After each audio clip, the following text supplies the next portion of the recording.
This is Conway Medical Center's Friday Night Rivals, powered by Mr. Sparky on the CW21.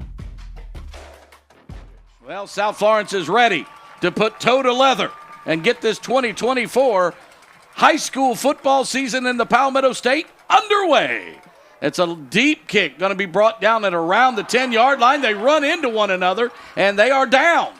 I don't think you can get up and run the ball, can you? If your knee's not down when you pick the ball up, you can take off with it. Okay, so well, they didn't blow the whistle, and they allowed the return out to the 24-yard line. 1st and 10 for the West Florence Knights. I thought for certain if you're on the ground when you picked it up, maybe he got knocked down, then got up and picked the ball up. Wow. All right, Avery Weaver is going to send Jayon Perkins and Gage Herring to either side with Terry Lowry and Keyshawn Johnson in the slots. Actually, they're going to have 3 receivers come to the near side left. And I'm interested to see how they attack Amari Adams. Are they going to run away from him? Are they going to run at him, try to double team him? They've got to control him tonight. So Weaver takes the snap, puts it in the belly of his tailback, and that is not the starter that we were told. We were told that Jeremiah Bryant was going to start the game, but instead they go with Terry Lowry at starting tailback. And that was Adams on the tackle then. They basically went outside to his side, but with that 3-4 defense, they're going to slant one way or the other. They happened to slant into the boundary then and caught him.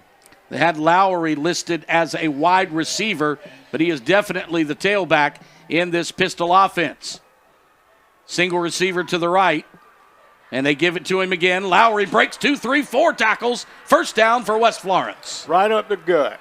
That is a Mr. Sparky, America's on-time electrician, first down here in the first quarter. And, they've taken the ball right at them twice in a row, got their first down, and this is big for them because if they do give the ball back to South Florence, they want to give it to them deep. And Mr. Sparky, America's on-time electrician, is our first quarter sponsor, but it is Myrtle Beach Hyundai. It's our first down sponsor, and it is 1st and 10 for the Knights out across the 40 at the 42-yard line. And they've got twin receivers make the trips to the left. Tight end to the right. Still has Lowry in the backfield, this time to his left, and we're going to have timeout on the field. Yeah, the delay of game against West Florence on first down. Well, and what they did, they looked over to get a call, and they got the call, and then South Florence adjusted their defense. They tried to make a second call and didn't get it in. So Jayon Perkins will move to the right side of the field now as the wide out on the short side. That's the boundary side. And they have 3 receivers back to back on the near side, right on the line of scrimmage. Here's a little sidearm pass to Perkins. Perkins makes the catch, gets the 5 yards back they lost on the delay of game, and picks up about 7 more. Yeah, that was a big play, and they just threw what I call a now screen outside, got it to him quickly, pulled some linemen to get out in front of him, and he cut in behind them. And a little sidearm throw by Avery Weaver to get it under the outstretched arm of the defender. They get it put it in the belly of Lowry, and the quarterback keeps it and picks up a Myrtle Beach Hyundai first down. They're moving the sticks for the West Florence Knights into South Florence territory. And what he was doing then is reading the end man on the line of scrimmage, and basically if he moves out, then he pulls that ball and takes that gap. And that's what happened. They were moving to the field, so he tried to take that particular hold. Well, Jody Jenrette told us that Jeremiah Bryant was going to start at tailback, but we haven't seen him yet. And they give it to Lowry again, and Lowry is bottled up in the backfield for about a 2-yard loss. Yeah, and it looked like they brought the linebacker in that put a little pressure on the inside game because that's really where they've hurt them is between the tackles. And they're not going to sit in that long. And so you had Terry Gordon and Cameron Coe come up with a big play then. Yeah, they shot the gap, and Jeremiah Mitchell stood up the offensive line, so it'll be 2nd down and 12. back at the 48. Wide, Jayon Perkins to the near side left. Twins to the right. Quarterback out of the pistol. Hands off to Lowry, and Lowry is hitting the backfield again.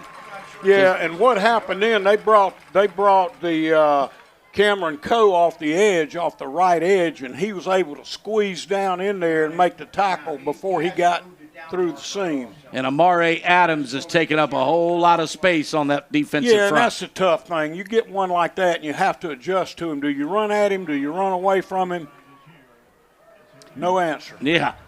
So no gain on the play. They gave him forward progress back to the line of scrimmage, so it's 3rd down and 12.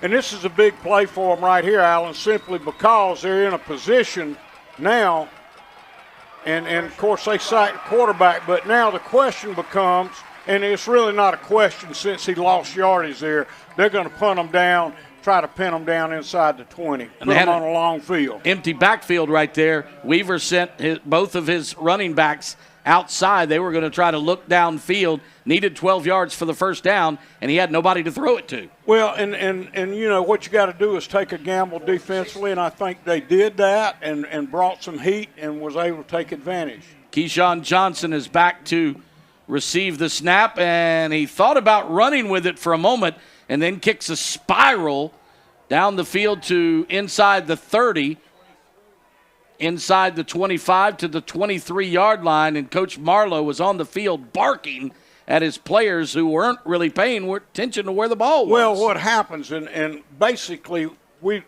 he pretty much had a rugby kick then. Right. And the problem with that is low, and your guys don't locate it because they can't see it up in the sky, and if they're not careful, they'll back into it. And believe me, that's hard to get their attention when they're on the field.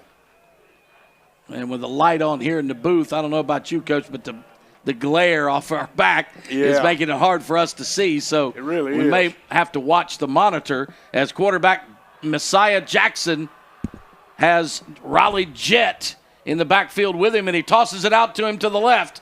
Jett is caught in the backfield, though, and drugged down by one of the linebackers, and again, a non-starter. The tackle was made by Josiah Alexander. He's not listed as a starter for West Florence, but number 15 makes the stop from his cornerback position. And he came off the edge in a hurry then, like they were waiting on it. And basically what he did is just ran a lead option to the width of the field. And I apologize to Jody Jenneret. It was Clayton Foles who made the stop. I've got Josiah Alexander on my roster as number 15, but Clayton Foles is listed as the strong safety. He made the stop on that first down play, but on second down, Raleigh Jett picks up positive yardage. Yes, and basically it was a rollout. I think he wanted to go down the field. Jett slipped out in the flats. He was able to get him, and it puts him in a workable third down situation. So Lennox Valerie, number 0, will split wide to the left. Coming off the field is Tracy Washington. And Raleigh Jett will stay in the backfield with Messiah Jackson. Jackson out of the pistol offense. Jett offset to his left. They take the snap, hand to Jett. Jett hitting the backfield, tries to get away, cannot. And he's pulled down in the backfield for a 4-yard loss. Yeah, and what I see West Florence doing is basically they're stacking the box. And they're saying, you're not going to run the football against us. So I think in the long haul, South's going to have to be able to mix it up a little bit. So a 3 and out on the – now I've got Clayton Foles is listed as 15, and I've got him listed as 10. So, but I think he's number 10, if I'm not mistaken. Well, Josiah Alexander. Yeah, the roster says 10. Yeah, okay. So we're going to go with Clayton Foles, number 10, and he's back to receive the kick. High snap. The punt is away. And that's Cameron Coe. Kicks it away from Foles. And Foles lets it roll dead at around the 30-yard line for West Florence, where they'll start their second possession of the first half. No score.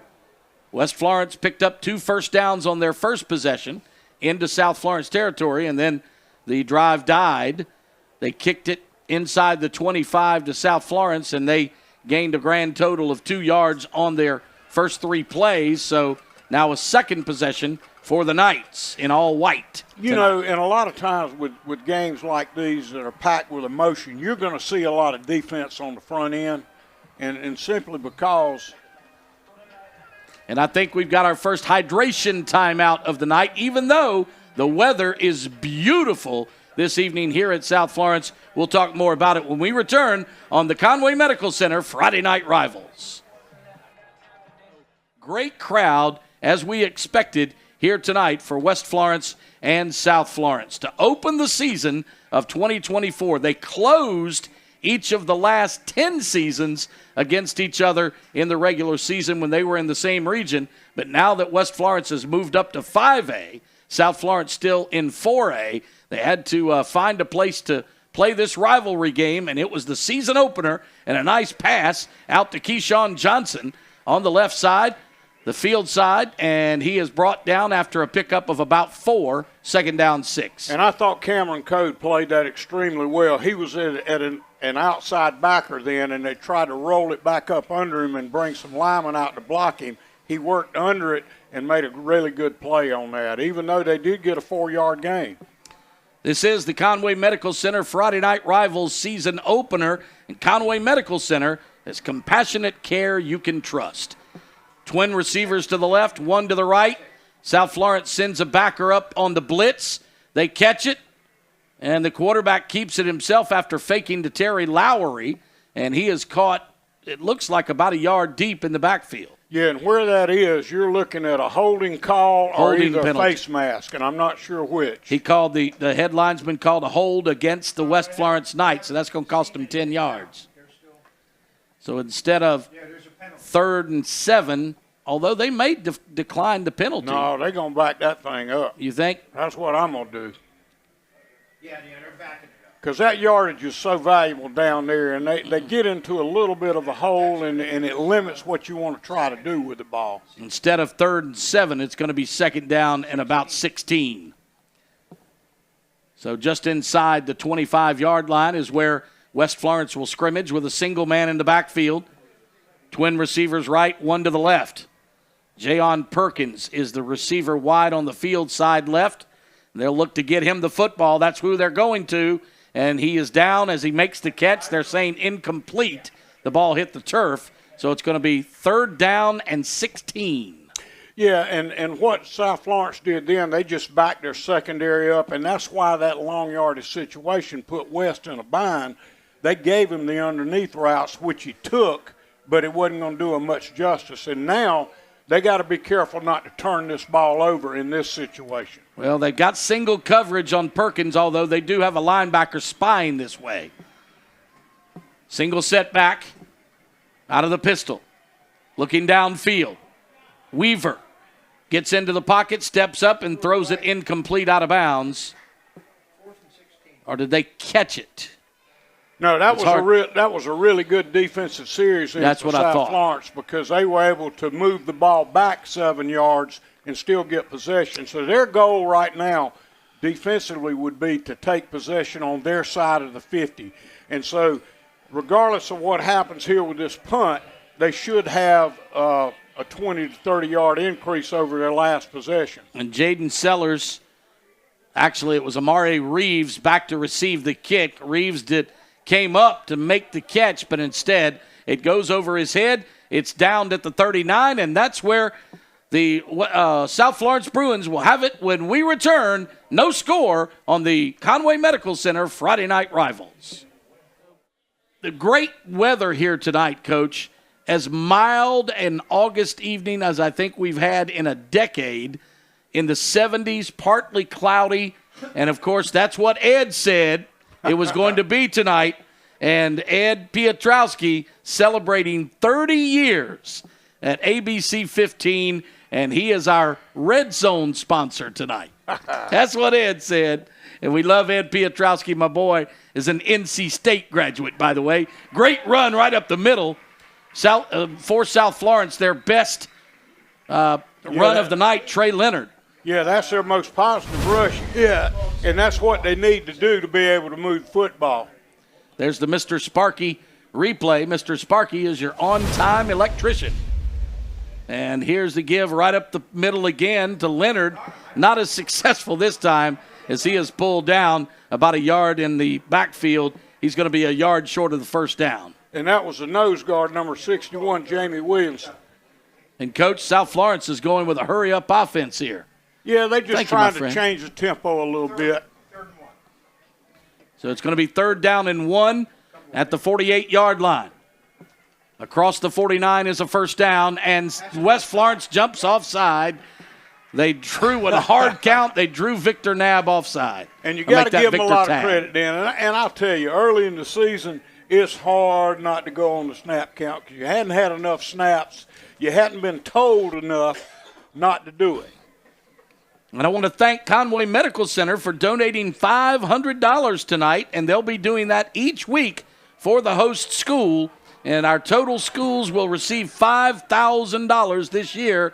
And Messiah Jackson was going for it all on that play, and we've got a penalty flag down. I believe it's on the offense. Or do we? The white hat is looking at the sideline, and I don't see a flag down, though. That was a Mr. Sparky replay. Well, and you know what they were doing, Alan? Messiah was trying to go over the top, and he missed that one terribly. And so it's going to be important that he comes back and makes some over-the-top throws. All right, that'll be 2nd down and 10 on the incomplete pass after they picked up the Myrtle Beach Hyundai first down and a nice skinny post across the middle. Pass is caught by Jaden Sellers. First time he's got the ball in his hands. The 6'2 senior committed to the Gamecocks after last season. Well, they definitely want to put it in his hands as much as they can, and I'm sure they will. He's got to have some touches to be effective. They bring Tracy Washington off the field, insert Bruce Thompson, and they bring Valerie to the right side. Trey Leonard's in the backfield. He's going to get the call, and he gains maybe a yard or two before he's bottled up by the middle of that Knights defense. Yeah, and we're looking at 4th and short here. This is a big down for West, and I thought West did a great job on defense, and they stacked the box, and that's where they came with the football. And it brings up a 4th down decision for Drew Marlowe. It's in West Florence territory at the 39-yard line, and it looks like they're going to go for it, Coach. Yeah, they are. This is a situation where you got to do that. You got to take that risk. It's not a high one because if you turn the ball over to them on the other side of the 40, it's not a bad turnover. Yeah, and plus territory, about a 2.5 yards needed for a first down. Here's the pistol snap. Flags are down on the snap. They get it to Sellers. Sellers breaks a tackle inside the 35. That will be a first down if it stands, but I think it's coming back. Yeah, where that flag was thrown looked like it was probably holding. An illegal shift against South Florence. Okay. So illegal motion is going to cost them 5 yards. It'll be 4th and long now instead of that 2.5-yard manageable 4th down. Yeah, it's going to be about 4th and 7 and 8, and this is not an easy down, but it is certainly a workable down. And it's right there at midfield, and you have to ask yourself that question, do I want to punt it out of here or do I want to keep it? Looks like they're going to punt it. South is decided to punt as they run the punting unit on. They're going to try to quick kick it as West sends Clayton Foles back to receive the kick. The punter is Cameron Coe, and Coe end over ends it inside the 15, inside the 10, and it's going to roll dead right there on the 10-yard line. So great field position. Flipped the field for South Florence, but neither team has gotten much of an offense going here yet, Coach. No, I tell you, you've seen two really good defensive teams on the field thus far. And again, this is a big game of emotion, and when you're playing on emotion, defense usually has the edge. 11 and a half minutes gone here in this rivalry. First game of the year at South Florence High School. Next week we'll be at the reservation on the Renfro Family Field at Socastee High School as Dillon will pay a visit to the Braves. So make sure you're with us. Now Terry Lowry is going out as a wideout. They have brought in the tailback that was supposed to start the game, Jeremiah Bryant. But Bryant is bottled up in the backfield. He loses a yard. Yeah, they ran a power up in there, and the linebacker stepped up there so quick he didn't have a shot. Yeah, Willie Kennedy makes the stop, and they're going to give him forward progress back to the line of scrimmage. So it's 2nd down and 10 at the 10-yard line. Yeah, I think they'll let it run out.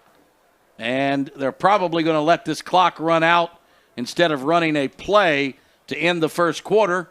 That's what they're going to do. So we are at the end of 12 minutes, and we have no score in our season opener.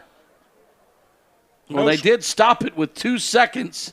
Why would you do that? Now they're somebody called timeout, I guess, because they're not restarting it. They are going to run one more play, and the rollout, Keyshawn Johnson at quarterback. We told you he may play some quarterback tonight, and he throws one out of bounds, incomplete. It'll be 3rd down and 10 from the 10-yard line when we return for the second quarter. No score after 12 minutes of play of the Conway Medical Center Friday Night Rivals. And that's why I love tonight. Partly cloudy and about 73 degrees is what we're seeing right now. We've got a backwards pass into the end zone. Keyshawn Johnson throws downfield. It's caught for a huge first down for West Florence. And that was an excellent throw, because if you see the safety got over, he wasn't surprised. He was in position to make the play. Yes, but he was. That was an excellent throw by Johnson. Keyshawn Johnson threw a strike to Jayon Perkins, and Perkins picks up the Myrtle Beach or Conway Medical Center first down here in the second quarter. Wow. And that was a great catch by Perkins. Trip receivers to the left, one to the right.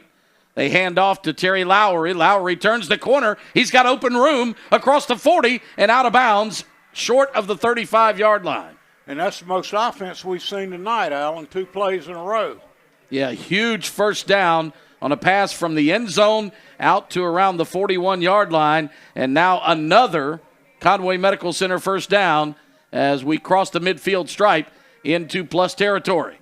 You try to teach your defense depth on those throws, and when you see one thrown that deep, you get your behind back.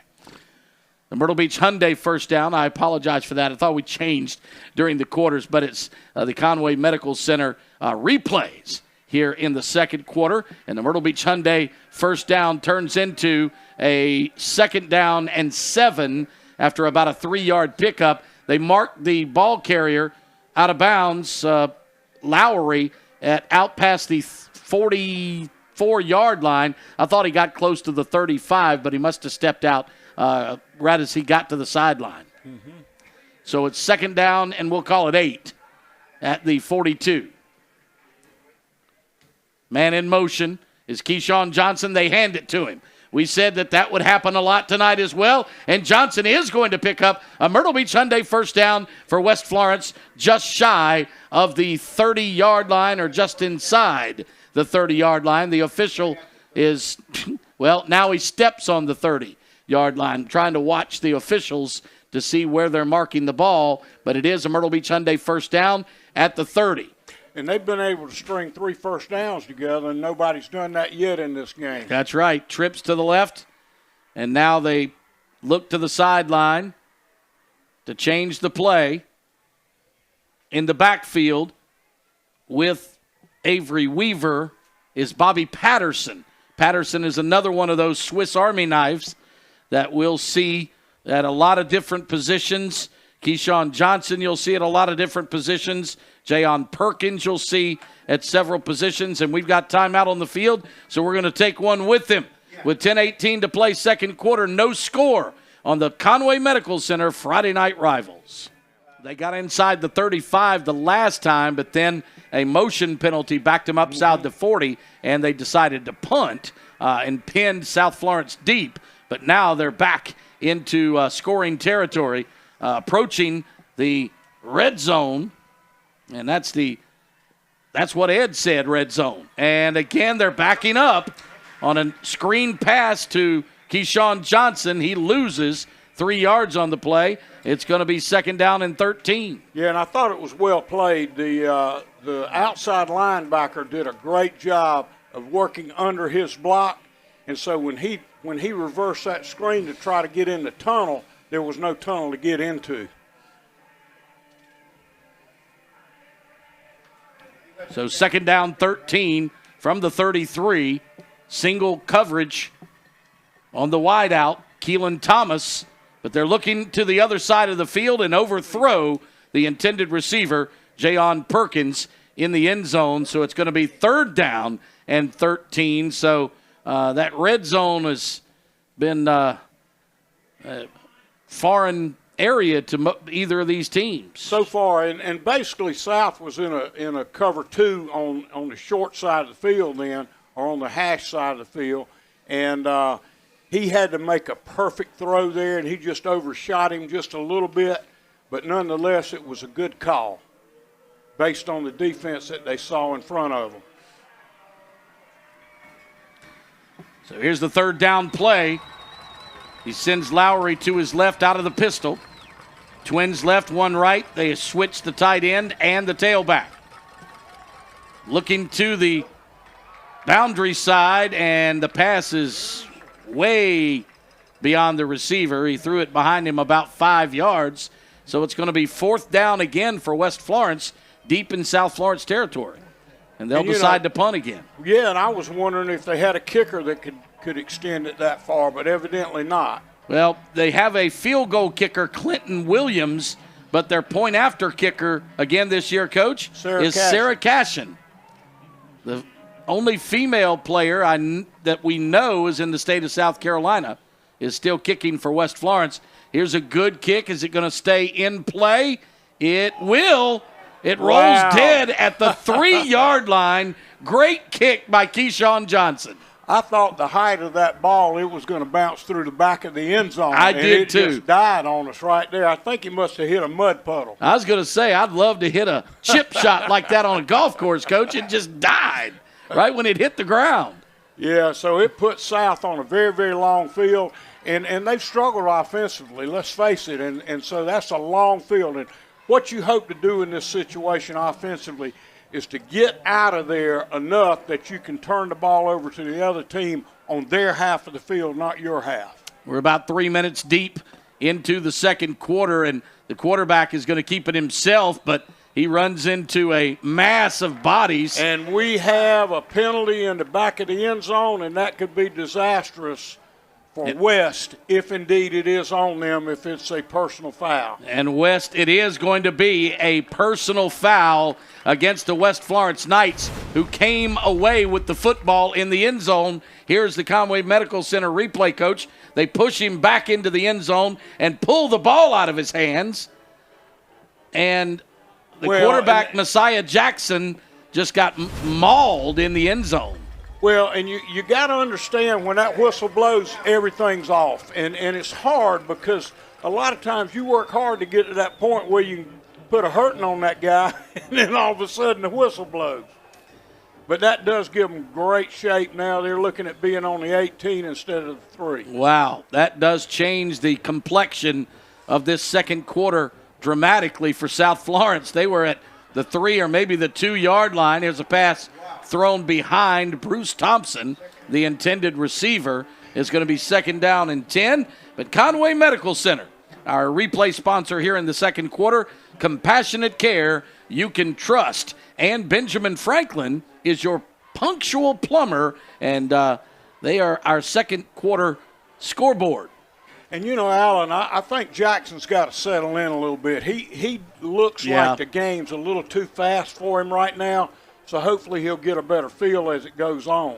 Well, he didn't start any of the regular season games for South Florence last year, but he did lead them to the state championship game as a starter in the 3rd and 4th games of the playoff last year. So he has some experience, but he's never played in this rivalry game before. Yeah, and to me, he doesn't look extremely comfortable right now at that position.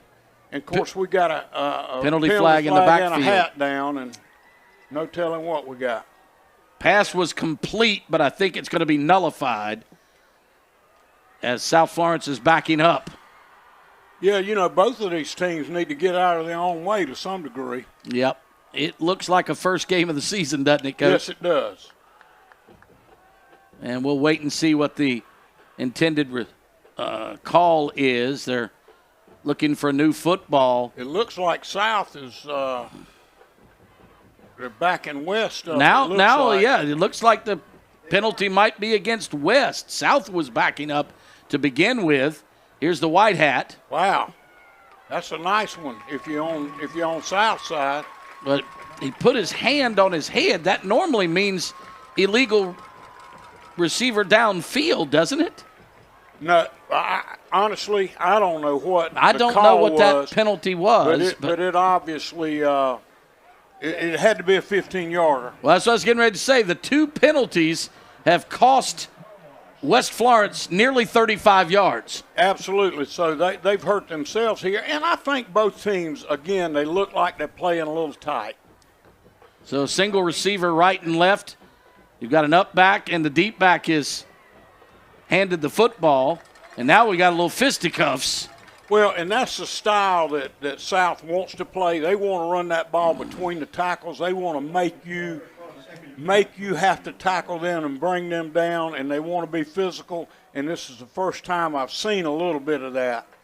Close to a 5-yard pickup for Trey Leonard for South Florence. Again, you've got dual setbacks, one up and one beside the quarterback. It's an odd set, but he bounces away from a would-be tackler at the line of scrimmage and gains about 4 more, so it's going to be 3rd down and 1. Yeah, and that was all back then because I thought they had him stopped in the backfield. He kept moving his feet and made a great run out of it. So Trey Leonard comes back. He'll replace Jaden Sellers. And this is a big down for both of them here, Allen, because West can make them punt if they can stop this 3rd down. Actually, I think that was Cameron James who came out of the backfield. They'll snap it directly to the quarterback, Messiah and Jackson. He does not get it. And he is stopped right at the yard marker. And with 7 minutes and 21 seconds left in the half, you got to say, you know what? I got to get this 1st down. Now, the other part of that picture is you're going to give them the ball at midfield if you don't get it. But so it looks like Drew's going for it. I think it's a good call. And he takes the starting quarterback out of the game. Messiah Jackson is replaced. Maybe Jaden Sellers. It's Jaden Sellers who's going to have the ball snapped directly to him, and it looks like a timeout has to be called because the clock was about to run out on him. So it's going to be 4th and 1 when we return. No score on the Conway Medical Center Friday Night Rivals. But it's 4th down and 1. Jaden Sellers is going to have – he wants the ball snapped to him, and they don't. He is screaming at his center who did not snap the football. Well, and then the H-back took a forward step, and it's an easy decision for them because now they're looking at 4th and 6, and I can tell you they're going to punt it down. And that head referee right there is one of my very good friends. In fact, he works for the same company I work for in radio, Eric McKnight. He's the head referee tonight. I saw him up close. I didn't know Eric had our game, so Eric McKnight's one of the best there is in the state, people. And I think you're going to see West go after this ball. They're coming. But he got it off and got a good one. A good one, and it is going to take a West Florence roll inside the 25-yard line. Great flip of the field that time for West Florence. And, Alan, I think the key there was the penalties that West Florence committed down on that end. No question. Because we said at the beginning of that drive, which started on the 3-yard line, that the best they could hope for is to get it out of there and turn it over on the other side of the field. And they did. Certainly did. Flip the field. They're starting at the 25. Goose Creek is leading North Myrtle Beach right now, 14-0 as we take a look at our scoreboard. Waccamaw is rolling at the half over Carver's Bay, 27-0. Wow. No score between Myrtle Beach and Lake City at the half. Conway is down to Wilson, 6-0 in the second quarter. Chesterfield is bombing Johnsonville right now, who's played for back-to-back state championships, 26-6 in the second quarter. The ball is snapped to the tailback, Terry Lowry, and we've got a penalty flag in the backfield. You got a flag in the backfield, but I tell you, that was an impressive run then by Lowry. All right. It is time now for the Educator Spotlight, presented by Benjamin Franklin Plumbing. Benjamin Franklin is your punctual plumber. It's my first game of the year, too, people. Believe me, I know. But it's time to go down to the field with Andrew Mize. He is with Athletic Director Cody Slaughter. Punctual plumber. That's a tough one to spit out. Benjamin Franklin, the here at South Florence, but that's not all that you have here. You have some really great educational programs as well. Let us know a little bit about those. So I think what most people don't know about South Florence is that we're actually an arts magnet school. So we have phenomenal arts programs, from the performing arts to the visual arts. We have some of the best facilities probably in the country. Our band, who joins us every Friday night, they've tripled in size the last 2 years. So our arts programs are really performing well and really succeeding on a level that you don't see at most schools. Thank you, Cody. Fantastic. Once again, South Florence, great educational programs here. Now, back to Alan. Thank you, Andrew.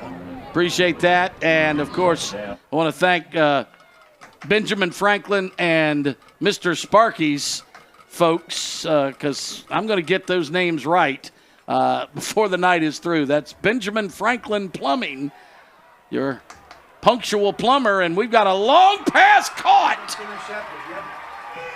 It's intercepted by South Florence. And we got a penalty. I don't know what you're going to get on that flag, but it should have been a no call, I'll tell you that. Well, the flag was back about midway between the line of scrimmage and where the ball was caught. So I don't know what the – let's see if we can tell here on the Conway Medical Center replay what the penalty is. Avery Weaver throws it, and the receiver had run out of bounds. The pass was intercepted by Amari Reeves, and they're going to give the football back to West Florence. Well, let's see what the call is. I hadn't been able to make anything out yet. We'll see what Eric McKnight calls here.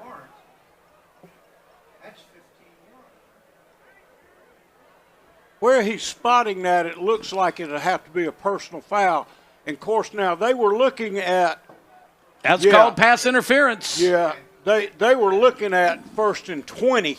We missed something in the changeover when we had the conversation. Yeah, Amari Reeves was called for pass interference, so instead of 1st and 25 or 2nd and 25, it's going to be 2nd down and 5. Yep. So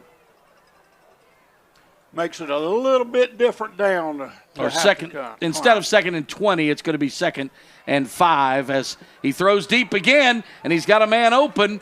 They tried to get Lowry deep past the defender, but pass was overthrown. And if you can look at that defender for South is 5'4".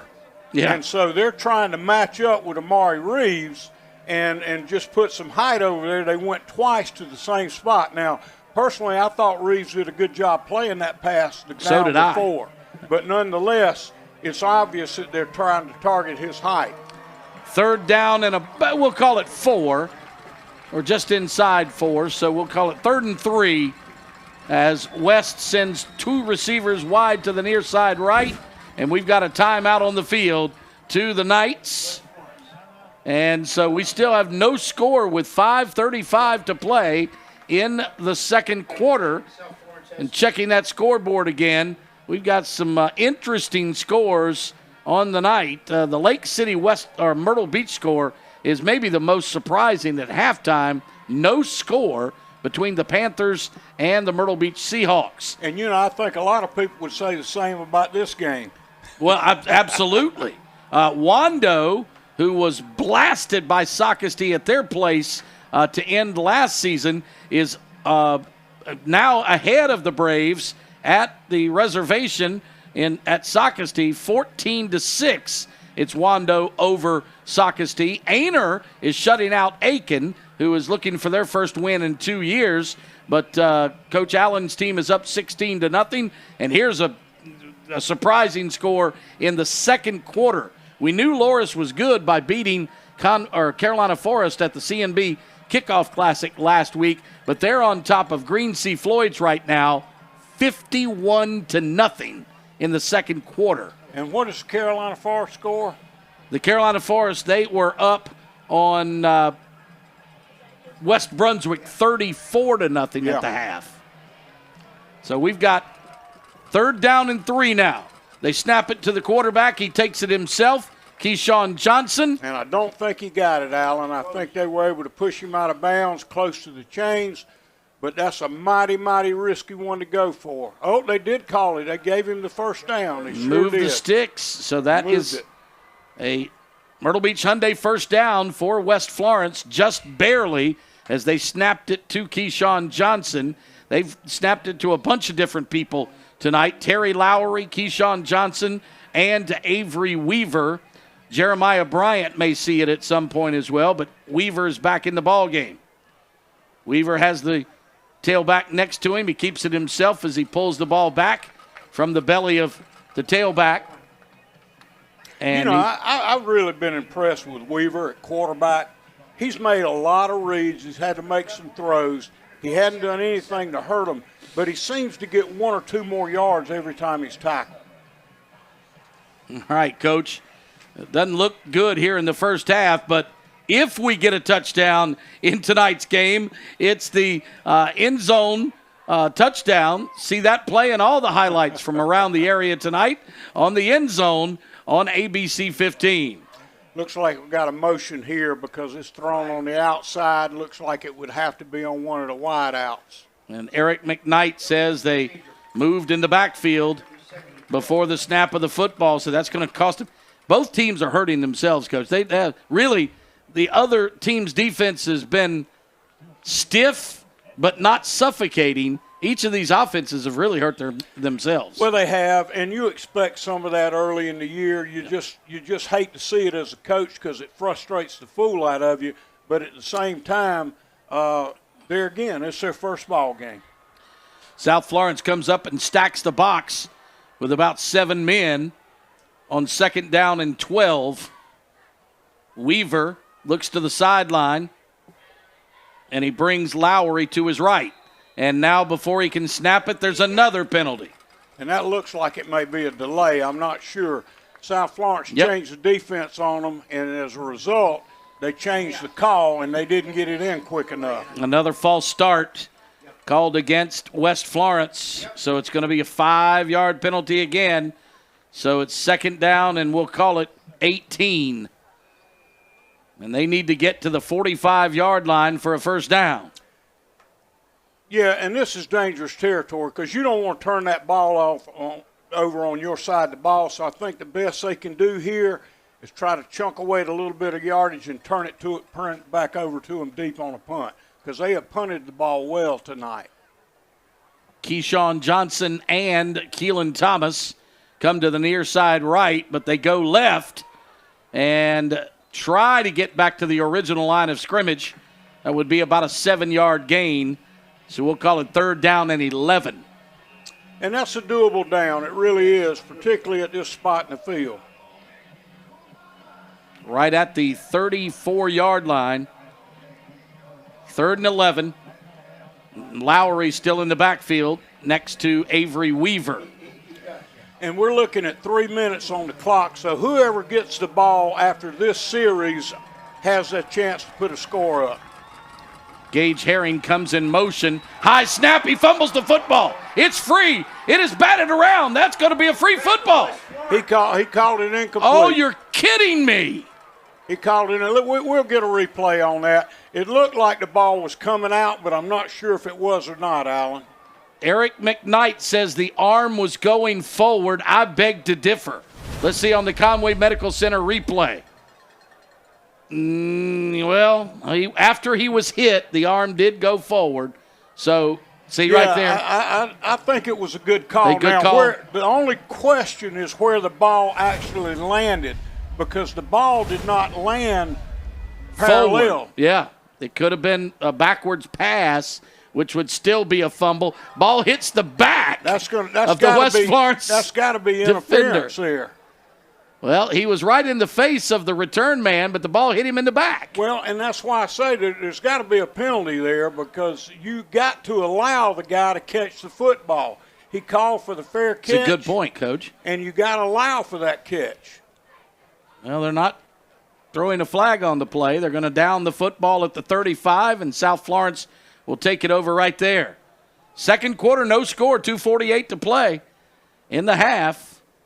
But, boy, that was a dangerous play for West Florence because that ball could have been taken in for a score. They are going to advance that ball 5 yards, I believe, Alan. First and 10. So they're going to give it to him at the 37. First and 10. Handoff up the middle. Big hole. Huge first down run, I believe, by Trey Leonard. Yeah, Trey Leonard picks up the Myrtle Beach Hyundai first down, a 14-yard gain into West Florence territory. And that's the most excitement we've seen out of their offense yet.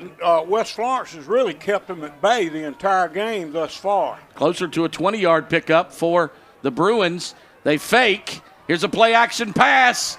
This one could be intercepted, but a nice job by Jaden Sellers. You got to give Sellers. Yeah. They're wanting an interference call, but Sellers did a great job playing defense. Totally agree. It was not interference. If anything, it would have been on Sellers. Yeah, Bobby Patterson was waiting for an interception, and Jaden Sellers did a great job by knocking the ball away. No doubt. Sellers did play great defense in. The South Florence fans are not happy. Well, they wanted interference, but I don't think it was. No. Sellers came in and knocked it away at the last minute, but that ball would have been intercepted otherwise.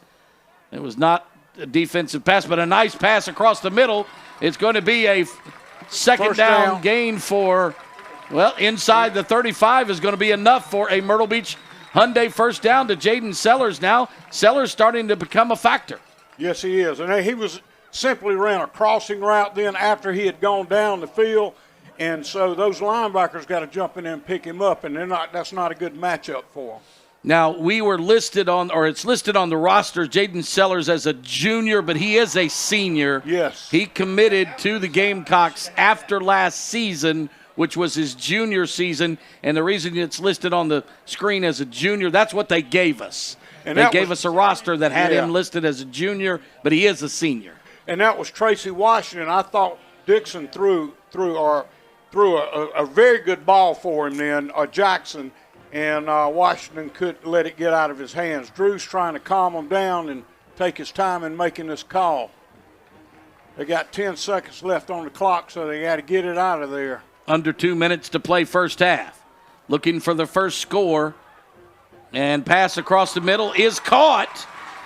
I don't think, yes, he did. It was high-pointed to Jaden Sellers. We got a flag, and that's got to be a defensive flag because typically when that guy's down like that, see if we can get a rerun on that and see what the flag may have been. Lennox Valerie is saying it is going to be on the defense, so they're going to add to this pickup. We'll see the Conway Medical Center first down, or our Conway Medical Center replay right here. High-pointed to Sellers. He's run down and then not sure what the flag was. I'm not sure. And a lot of times you can't see it because it's not there. It may be at another position in the field and not what we were looking at. It looked as the official ran right to where the ball was down and pulled his flag out. It certainly did. But it did not look like anything went on there. But South Florence is saying it's going to be a penalty against the Knights. We'll wait and see what Eric McKnight makes the call. They're being very judicious here. Our sideline reporter, Andrew Mize, by the way. Here's the call. Personal foul, roughing the passer. Well, now that would have been called back way back here. Why would the flag be thrown down around the 10-yard line? Personal when foul, it was he says. And I don't know, Alan. roughing the passer, though, was what the call was. That one, come on. Wait a minute. Now they're backing up again. I don't know where we were. What in the... I'm missing something. Eric, you're going to have to help us out here, buddy. Back to where the play was. They surely didn't decline the penalty. Or it would have been if roughing the passer. The catch was deeper than that, wasn't it? I don't think it was roughing the passer. Well, that's what he indicated was roughing the passer. Well, I don't think it was that because I don't think so either. Thrown. First and 10.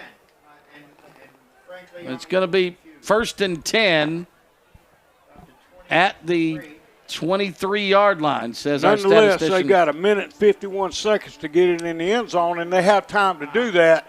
And they also, how many timeouts do they have? 1? I believe South has 2 and West Florence has 1. And Eric McKnight's coming over to talk to Drew Marlowe now. Let's see this again. This cannot be roughing the passer, but that's what he called. Okay, here now again. You know what? I tend to agree with you that it looks like he took a shot on that guy after the ball was out. After the hit, but wait a minute. After he makes the catch is when he throws the penalty flag, though. The official comes over right here and throws that flag. Yeah. Well, we may be seeing the yellow. Well, we're missing the ball game. Yeah, we're. And it's West a South daggum Florence scores touchdown. its first touchdown of the game, and it's Jaden Sellers again. No, it's Trey Leonard. And I sure would like to see that one again because I missed it. The officials came over to the sideline to talk to Drew Marlowe. Here we go. And it's just right a run up the middle. up the gut, and he pops it outside. So Trey Leonard takes it in from 23 yards out for the first touchdown, and that is an end zone touchdown.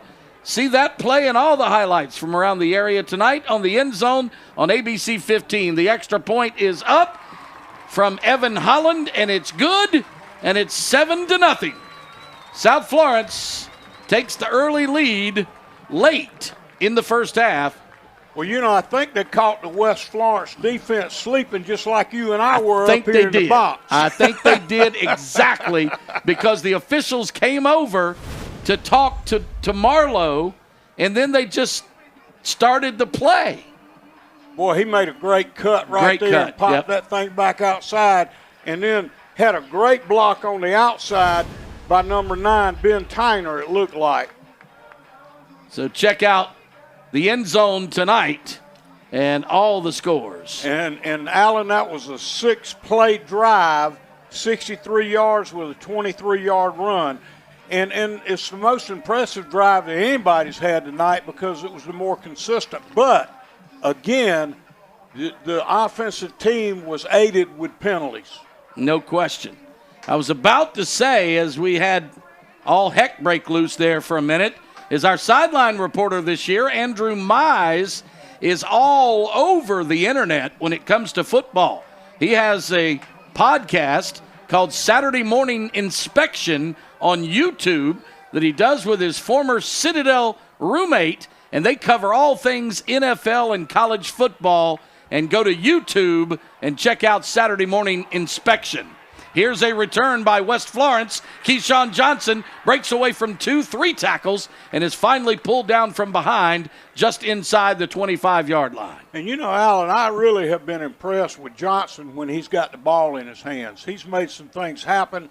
If I'm not mistaken, was he the one that threw the long pass? Yes. I think he was, that they caught. Yep. So he's a playmaker. When he gets the ball in his hands, good things are happening for him, Yep. whether it be on a kick or whatever. Both these teams have what we called in the pregame Swiss Army knives. Keyshawn Johnson, Terry Lowry for the Knights, and, of course, Jayon Perkins for the Knights also plays a number of places on the field, but it's certainly Trey Leonard and Jaden Sellers for South Florence. They can play anywhere.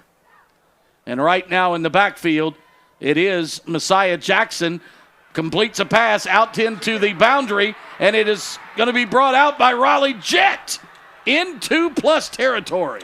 Well, and you know, defensively, you just let your guard down. They've been playing great defense all night. Now they have a chance to get in the end zone. And I apologize again. First game jitters for me as well. Keyshawn Johnson makes that pass to Terry Lowry. I was looking at the wrong spotter board. Keyshawn Johnson at quarterback now for West Florence. So Avery Weaver is not in there, and Terry Lowry that time lined up at a wide receiver, which he is again in the backfield. They finally have Jeremiah Bryant. But here's a backwards pass out to Jayon Perkins. And we're going to have a holding call out there. And Perkins is batted around and finally run out of bounds. But, yes, this is going to be backed up a couple of yards. Problem on the edge out there. When you hold on the edge, everybody in the stands sees it. And so they're going to back them up, I feel sure, Alan. Yep. Both of these coaches don't mind running 3-4 different guys at quarterback. And we do have a hold, says Eric McKnight. And it's going to back up West Florence 10 yards back into their own territory. We're looking at 1:12 left, so they've got some time to get the ball down in the end zone, but they're going to have to throw it down the field. Uh-oh, the official's about to lose his pants. He got to pull them bad boys up. We don't want to have that kind of stuff here. So it's 1st and 20 back at the 45-yard line. And you're going to see South loosen up the secondary a little bit. They'll probably be playing quarters back there where they sink those two corners, leave the two safeties in, and just play with a lot of depth, allowing anything caught in front of them but nothing caught behind them. Well, they've got one behind them, and Keyshawn Johnson just missed it. Well, and what they did then, Alan, they had the corner backing up with him playing quarters. He got behind him, but the safety was able to get over the top. But I tell you, I've really been impressed with that Johnson kid. Yeah, Keyshawn Johnson made the throw. It was Jayon Perkins who was the intended receiver. Again, we've got a glare on this glass. I'm going to have to watch the monitor, but rather than watch the field, because the glare off of this glass with the light being on, our statistician can't work without the light, so we have to deal with the glare. So I'm just going to watch the monitor. We got a big monitor this year, too. I like that. So we'll deal with that, and it's going to be 2nd down and 20. Or they got we got a penalty against South Florence. I believe that was an illegal substitution. So that's going to give them some of their yardage back off of that holding penalty. I don't even know where they're going to mark the football, though. I don't know that they know where they're going to mark the football. The officials holding it at the 20-yard line, but it was a penalty against South Florence. Wish they knew what they were doing. Okay. Unsportsmanlike conduct against South Florence, so that gives them 15. And that's totally different field position. Jeez. They still got 55 seconds on the clock. Yes. They got an opportunity to get the ball in the end zone. That was not a good penalty on their part. These teams are just killing themselves. They really are. They're shooting themselves in the foot. Both of them are playing like teams that are playing their first game. Keyshawn Johnson is in the backfield. Robbie Patterson is with him. He gives it to Patterson up the middle, and he pushes his way forward. And I think we got a fumble on the play. South Florence comes up with it as they fumble the football at the 35-yard line, and the Bruins are going to take it over with 47 seconds left. The Conway Medical Center replay. I did not see the football come out. There it goes right there. And let me tell you what's getting ready to happen, Big Al. They got 4 downs and they got 47 seconds. They're going to take Jaden Sellers and they're going to run his behind down the field, and they're going to throw it just as far as they can. The ball comes squirting out, and Ivan Rosado got the recovery for South Florence. Watch Sellers over here to the split side. He's got Messiah Jackson at quarterback. He hands off to Trey Leonard, and Leonard is hit at the line of scrimmage, and they may just let the clock run out here in the first half and take their 7-point lead to the intermission. I'm going to make somebody cover Jaden Sellers all the way down the field. Trey Leonard's number 22. He's the backup tailback. We thought we'd see a lot of Raleigh Jet and Zion Gilbert. We've seen none of Gilbert. Here's a pass out to Jaden Sellers. Sellers at the 35. Sellers at the 50. Make that the 45, the 50. He's got to get out of bounds right there, Yep. Allen. Yep, he could have, with 15 seconds left, they'll stop to move the chains. And Jaden Sellers, anytime he touches the football, he's a threat to score. Yeah, and he's got great explosion, but he's got to know to get the ball out of bounds there. They shouldn't have had to use that timeout then. He's got to step out of bounds. 2 or 3 yards is not important right here. Lennox Valerie along with Jaden Sellers and Bruce Thompson at the wideouts. Trey Leonard, the tailback. Messiah Jackson, the quarterback. Now, I would be surprised if West Florence doesn't make some adjustments to that side of the field and try to get a safety over top of Jaden. At least that's what you got to do in this situation. There's time for 2 balls to go up, and you can count on them going to Jaden.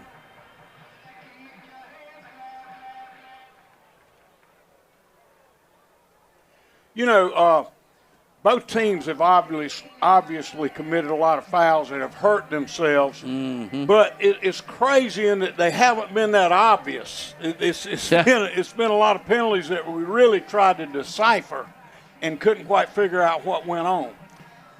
I think the officials have done a nice job in calling the penalties that were there tonight, but it's their indecisiveness as to who the penalty was on and where it should be called. And, again, we all are having our first night jitters here this evening. And quarterback Jackson looking deep. He's going for Sellers, I'm sure. Sellers makes the catch at the 6-yard line. With 7 seconds to play in the first half, he makes the catch at the 6-yard line. That is a Myrtle Beach Hyundai first down.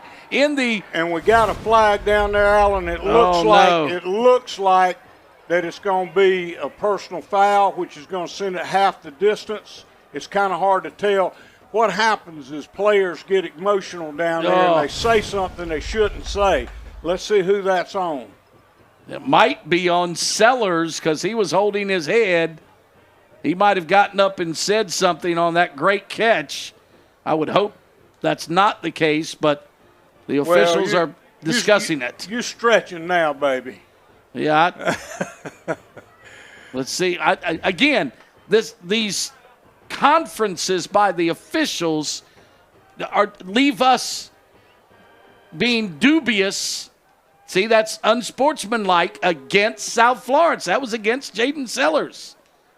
So I didn't see it. I'd probably not. He probably just said something after he got up and made the catch.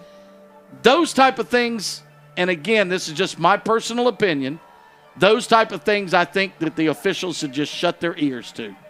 They should just not hear any I hear gloating. You, but you don't know what they heard.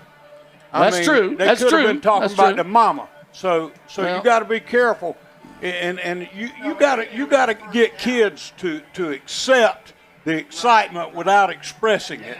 Well, I was saying, obviously they didn't do it then. You know, I mean, he probably got up and said something like, "Well, take that home with you," or something. I mean, but well, yeah, and you don't know what said, but nonetheless, they got to shut the daggone mouth and play football. I would totally agree with that. But I tell you, as a coach, that's one thing I cannot tolerate is a mouthy player. That goes from and he's pulling him off and chewing his butt right now, and he deserves it, dadgummit.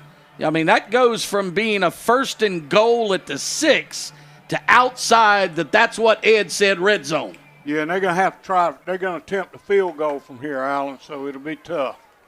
Going to be Evan Holland, who has the leg from 39 yards, but let's see.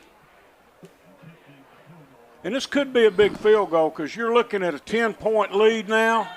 I can't tell if it was straight. No, it was wide left. Had the leg, had the distance, but it was wide left. So there's what the penalties have cost them, Coach. You know, the thing that's been frustrating to me up here in the box up here. Yeah. is seeing these teams shoot themselves in the foot over and over and over. Yeah. Both teams. No, both teams. But here's the difference, Coach. You're undefeated up here. You got that right, brother. You are undefeated. You got that right. So, I'm undefeated, but I can still get stupid. and we got 1 second left. 1 1/3 seconds left in the first half. And West Florence likely, I don't know that I would kick this. No, they're not. They're going to take the snap and get on the ground with it. And you know, there again, you got to take into effect that this is a very emotional game for both of these teams. They probably won't play in a game this year that has as much emotion, but you got to contain that. South Florence will take that 7-point lead to halftime, and we'll come back with the A&I Fire and Water Restoration halftime report in this first Friday Night Rivals, the Conway Medical Center Friday Night Rivals of the year. Our first half highlights. Mostly we had more penalties than anything else. Well, you can see we had a great run right here, and we really didn't have a lot of offense. No. We had West Florence rush for 63 yards and South Florence rush for 51 yards. And throwing the football, they were about the same. You could see where South threw the ball for 98 yards and West threw it for 81. So they were pretty consistently the same. The other part of the thing that killed them, and this was the biggest play for West the whole night.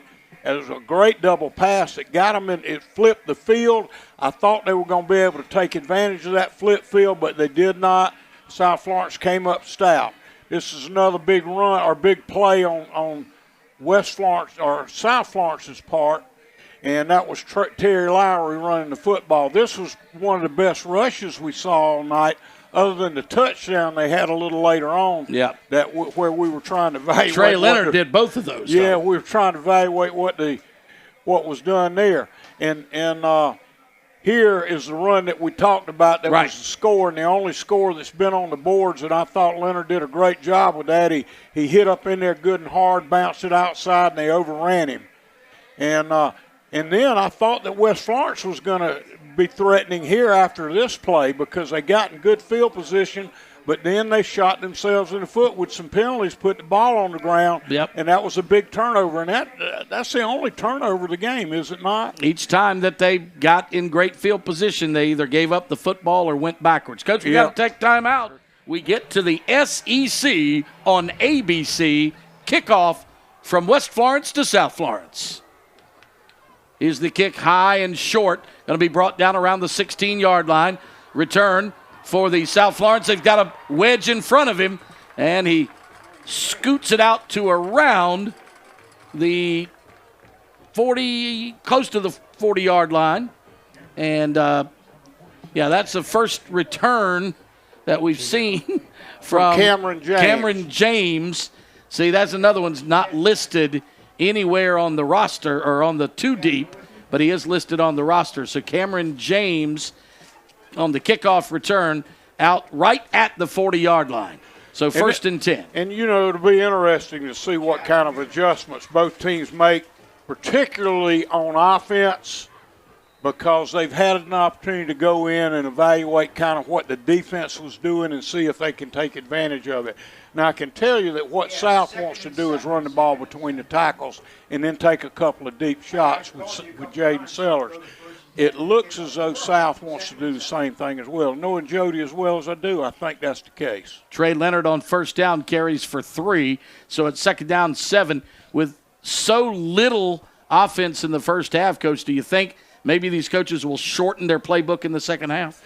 Well, I think you're going to see them just make some adjustments where they didn't, some adjustments where they weren't able to take advantage of what the defense did. They're going to try to attack those things, but nonetheless, the defense is going to do the same. Well, we're going to have an offensive penalty on second down and 7 on that read option by the quarterback, Messiah Jackson. He kept it himself, got tackled at the line of scrimmage, but one of his teammates must have held on the play, and it's going to cost him 10 yards. Yep. And, that's been the story of the game, Alan. They continued shooting themselves in the foot. Penalties. And the officials have been the stars of tonight's game. Well, and again, early on, there's going to be more penalties, but at the same time, it has dictated this game. It has been the Jaden Sellers, Trey Leonard show to this point for South Florence, and for West Florence, it's been Keyshawn Johnson, Terry Lowry, and Jayon Perkins, but neither team has really gotten their offensive engines cranked to this point. We've got an offset eye in the backfield, got an open receiver on the near sideline. Did he get possession in bounds? The official says no. He said he was out of bounds there. And it looked like he tried to drag his feet but wasn't able to get them down inside. Yeah, the pass was a little tall on the near sideline, so an incomplete pass after the holding penalty is going to bring up 3rd down, and we'll call it 18. And they need to get to right at the 50-yard line for a 1st down. Yeah, and this is a tough place to be in. When you're looking at 3rd and 20, the defense can do anything they want to. And they've got 4 men in the box, make it 6 now as they bring up a linebacker, Clayton Foles, and the quarterback keeps it himself. That was just a straight quarterback draw, and he gains maybe 5 or 6 yards outside the 35 to the 38, and it's still going to be 4th down and long. And you're going to see them wait until the last minute. They know how much time they need. They're going to run that punt team on the field, so West won't have a lot of time to adjust. Yeah, they've got 20 seconds on the play clock, so plenty of time to run as much off as possible. Even early in the second half, you've got a 7-point lead. Every second is precious. Back to punt is Cameron Coe. He calls for the snap, takes it. Here comes the Knights, but he gets it away, a little knuckleball. Lands at the 40 and takes a huge Bruin roll inside the 30 down to the 27-yard line. And, you know, both teams have done a good job punting the ball tonight. I've been impressed with both punters. And typically this early in the year, the punting game is the most problematic. But I think both of them have done a good job tonight. Although I've been out to a couple of teams' practices in this preseason, like I know you have, and the thing that I've seen worked on almost as much as anything else are special teams. Well, and those things get you in a lot of trouble early on. Mm-hmm. So a lot of punt formation, a lot of kickoff returns and stuff like that. And South Florence crowding the box again. West Florence, quarterback keeps it up inside, and he's got a running lane. He's at the 40, 35, and pushed out of bounds. What a run by Keyshawn Johnson. Yeah, I think that was a running back then, Alan. Actually, no, it was quarterback Avery Weaver. Yeah. Avery Weaver kept it himself. I thought it was Johnson at quarterback. We have seen Johnson, Weaver, and Lowry all at quarterback. In different capacities. Yeah, different capacities, but this time it was Weaver who kept it himself, got into that defensive backfield on the A&I Fire and Water Restoration replay all the way down to the South Florence 30-yard line.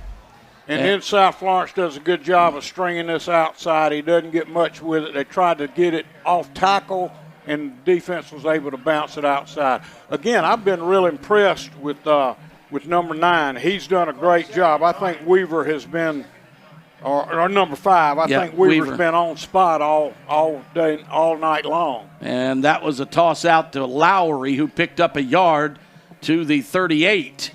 So it's 2nd down and 9. Again, South Florence trying to crowd the box.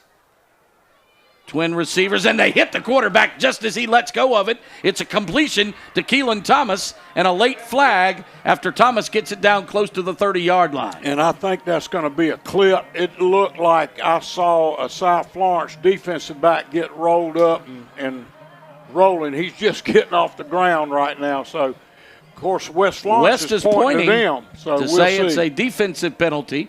We'll see what Eric has to say here. And our head referee works with me at Community Broadcasters. Eric is over in Sumter. I'm in the Florence office, but Eric's been an official here in South Carolina for a long, long time. Football and basketball. Here's 1st and 10 after the defensive penalty right up the middle on the carry. That was Terry Lowry, and that's what Ed said, inside the red zone. Well, and this has been their deepest penetration other than when they got down and fumbled the football down there.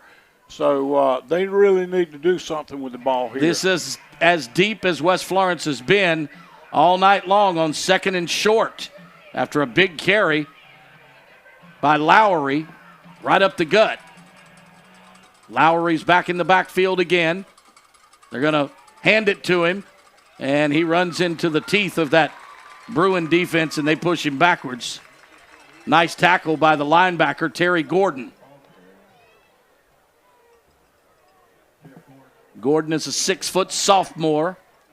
They got a lot of young people on that defense. Jewel Washington starts as a freshman at the Jack linebacker, and Terry Gordon, sophomore, is the Mike linebacker, and he makes the tackle there. 1 yard loss on the play, 3rd down 3. Empty backfield. They snap it directly to Washington, to Johnson, and Johnson is strung out and taken down. This is a big call here. I'm not sure how good their kicker is, but if he's pretty good, 3 points are real important right here. That tackle was made by Amari Reeves. He came up for the free safety position. They strung it out, and he was able to get a good roll tackle on him here. I don't know that West Florence has a kicker. I know Sarah Cashin can't kick it from this far. Clinton Williams is their other long kicker on field goals, but they're going to go for it. And guess who they got at quarterback? It's Keyshawn Johnson. Yep. That's who they're going to trust with the ball in his hand. And he's going to try to throw. He makes the completion. The receiver goes down to a knee. Yep. That is Jayon Perkins. The ball. I tell you what, Johnson has been spot on throwing the football. Yeah, and he was not seen, or he wasn't listed as a quarterback at all, but that was a nice little sidearm throw on the A&I replay down to the 3 yard line. So 1st and goal. Here's the snap directly to Johnson. Johnson trying to take it himself. He takes it in for a touchdown. And here we go. They are 1 point away from tying it up. That's a WPDE end zone touchdown for the Knights. Here's the A&I replay. Johnson just finds a little seam and ducks underneath. So low man wins there, Coach. Absolutely, and that's what happens when you get down on the end in the end zone like that. You better get some leverage and get your guts out. And it looks like they might be going for 2, Coach. With Johnson still in the ball game, Yes, Coach Jody Jenrette is going to go for broke right here to try to take the lead. Again, he must not have much confidence in his kicking game. And he's going to get it in the end zone. That's a big play, a very big play. 2-point conversion is completed for West Florence, and they take their first lead of the night here in the 3rd quarter, 8-7 with 6:35 to play, and you're watching the Conway Medical Center Friday Night Rivals. South was stopped early. West Florence took the ball, and that's the best drive. They had a 73-yard drive on a 3-yard touchdown run, but most importantly, they got the 2-point conversion, which puts them up 1. And in this game, that's big. Toe to leather after the MD Roofing and Solar, building a legacy, one roof at a time, fan cam. The return by South Florence out to around the 25-yard line. Good coverage by West Florence on the kickoff, and now the Bruins find themselves trailing for the first time in this series in 3 years, Coach. Yeah, and, I think it's going to be important how they respond here. West Florence is jumping around a little bit. They've got a little bit more enthusiasm than they've been playing with thus far, and I think it's important that South Florence maybe not goes down and score, but at least establishes something offensively.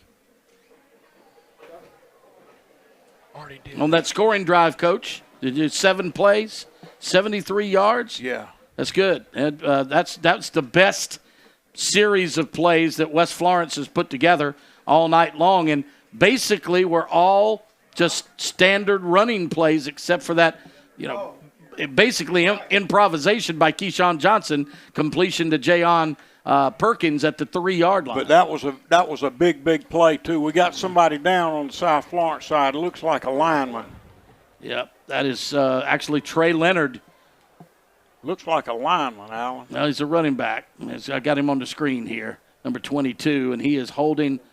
He's holding a hamstring, and we're going to take time out on the field, and we'll come back with a 8-7 lead for West Florence, and South Florence has the football. It'll be 2nd down and 10 on the Conway Medical Center Friday night rivals.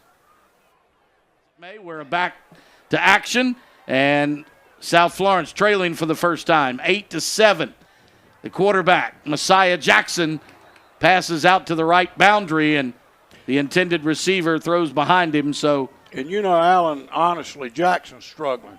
Yep. Those throws that he's missing right now, I've seen him make those throws on and on and on, and yet he's doubting himself a little bit right now. You see that in a young quarterback, and he's going to have to step up and make those throws if they're going to be successful. Lennox Valerie, the intended receiver. Pass was thrown behind him. 3rd down and 10. About the 24-yard line. Here comes the rush. He gets it across the middle. It is caught. 1st down. A Myrtle Beach Hyundai 1st down and then some. He banks off the... And that was Lennox Valerie then. Yeah, Valerie Alan, made the catch. He did a great job over there. Again, that was a crossing route that they completed to Jaden earlier on 3rd down, so that's been their go-to play on 3rd down. Yep. Here's a pass across the middle. As you said, that's Lennox Valerie, and he lays the wood to the defender right there and keeps going before he's pushed out of bounds. And another pass to the near sideline. It's caught by the man out of the backfield, Cameron James.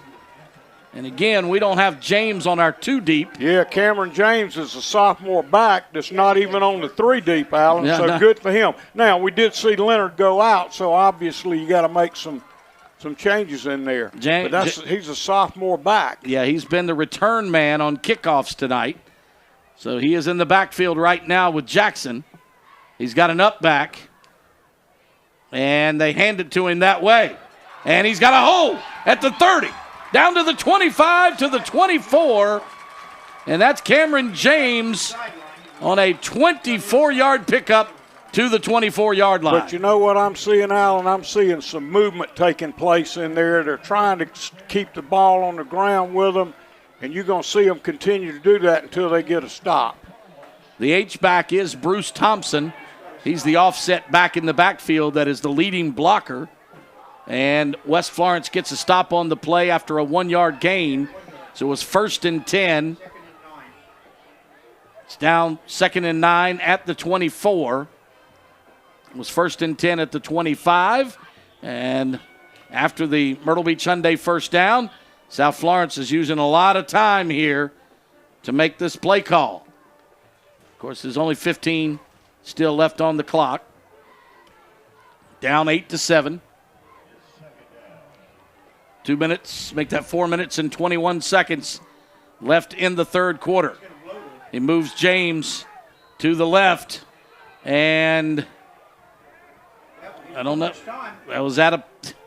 Yeah, I knew they were taking. That was thrown out of the backfield, so I imagine it's delay of game. Yeah, that's what Eric McKnight says. Delay of game. They had 15 seconds on the play clock, and they were just standing there looking at the sideline. Well, what's going on? You got to get the play before you can run it, baby. It takes that long to get a play call in, 15 seconds? Well, Alan, we're not going to – I mean, it's tough down there making those calls as a coach. I'm just telling you. Yep. Well, here's the up back. Again, they fake it. Now it's a play-action pass in the end zone. He's got Jaden Sellers wide open. All right, so they're touchdown. Going for 1 or 2 here. That's the question. That is a good question. Because if you go for 2 what and do you don't Coach? get it, well, I think right here you got to chase that point. Now, what you also understand is that if West scores again, they're going for 2. So I believe you got to chase that point right here. Jaden Sellers, how does he get that wide open behind two defenders? Play action, because they've run the ball successfully. Those guys start sticking their nose in there, and he goes over the top. But that was an excellent, and that's the first time that Jackson has really shown up in this game. Excellent throw by. And they needed him to show up. Excellent throw by the junior quarterback right there, and he's starting to get some protection. And McKnight says start the play clock, and South Florence is just looking to the sideline again. It appears they're going for two. It appears they got them all on the ball, but you're talking about having protection. Protection comes from being able to run the football, and they ran it effectively, and so they had more time to throw it. Well, they better do something, because the play clock is down to 2-1, and they barely get it off. He throws in the end zone. He had a man open again. It's Jaden Sellers again for the two-point conversion. Jaden made a heck of a catch then, because he was working across the back of the end zone. The ball was thrown behind him, and that is a tough catch to make. And that, Allen, you can see right here, that is a tough catch to make. That was an 8-play, 77-yard drive, 29-yard touchdown pass to Jaden Sellers, a 2-point conversion to Jaden Sellers. They did all that in 2 minutes and 10 seconds. We're down to 4:06 in the third quarter, and we've seen more offense than we did in the first half. Yeah, under 8 minutes of play here in the second half, and we have seen an avalanche of scoring compared to what we saw in the first half. Absolutely. And it'll be interesting to see if it continues this way, and I've seen games like that. It's kind of crazy. You play well on one side of the ball, and everything changes. And on for the kickoff is Evan Holland, number 37. He's going to tee it up at the 40-yard line and kick from right to left, as West Florence had their first lead in this series in 3 years, last about 4 minutes. Well, what I've seen, I would not kick this ball to Fleming if I had a choice. Well, it's going to be Keyshawn Johnson who's going to return it. Johnson to the 35. And pulled down right there. Gang tackled by the Bruins. Nice job on that coverage by Warnell Prue, number 45.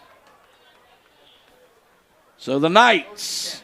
I said Fleming, and I meant Johnson. Yeah, he's who I would not have kicked it to, but they covered him well. Kicked it right to him, and he brought it out to the 25. And let's see where I believe the tail end of the football is on the 25. And that's where West Florence will have it. And again, in a game like this, being able to respond to the other team is so important.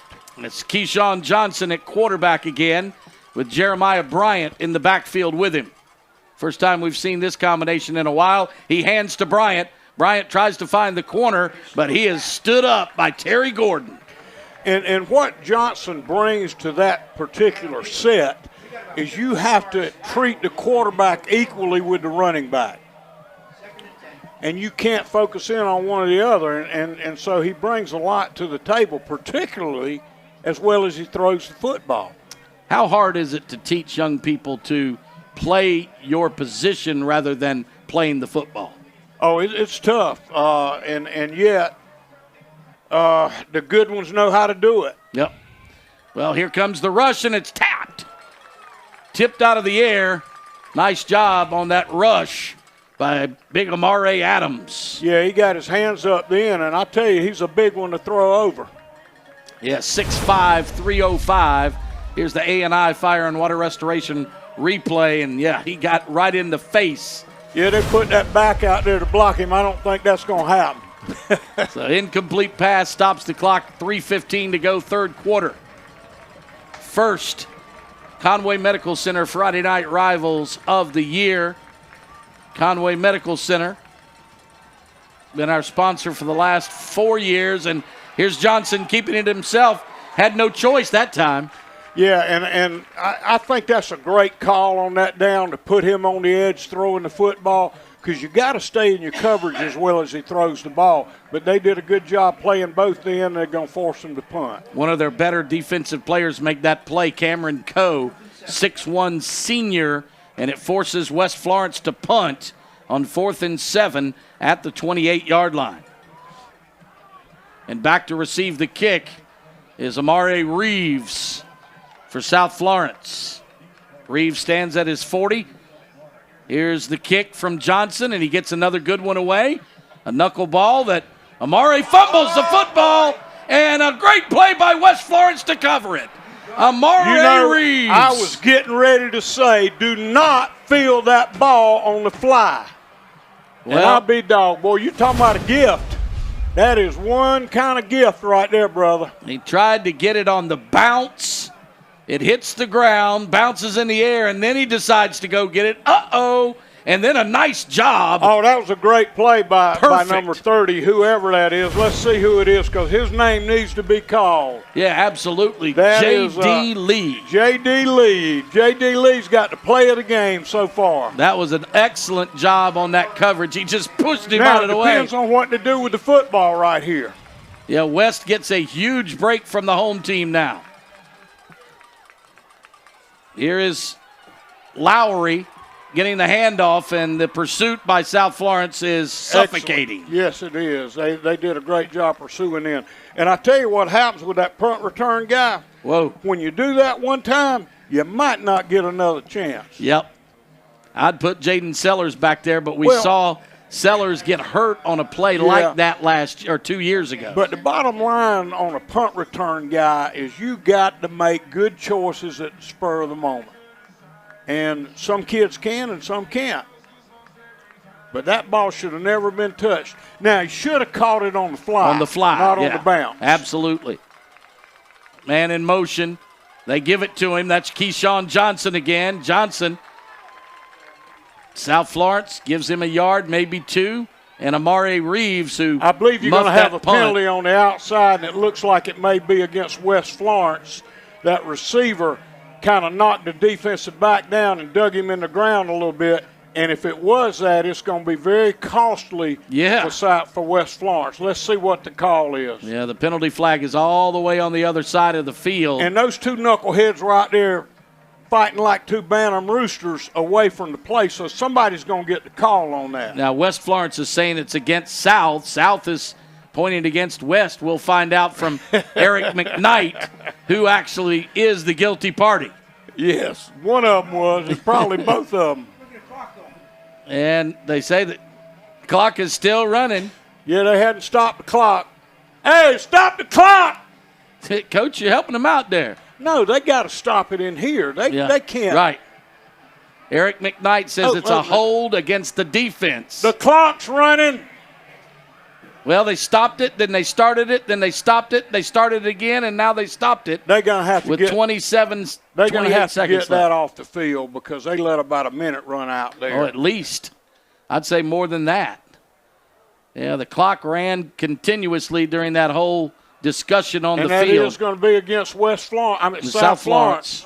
And you talking about costly, they had them in a 3rd and 10 situation, and now they're going to a 1st and goal, it looks like, even though it could be short yardage. Well, penalties have killed these kids. They've been undisciplined penalties. That's what's frustrating.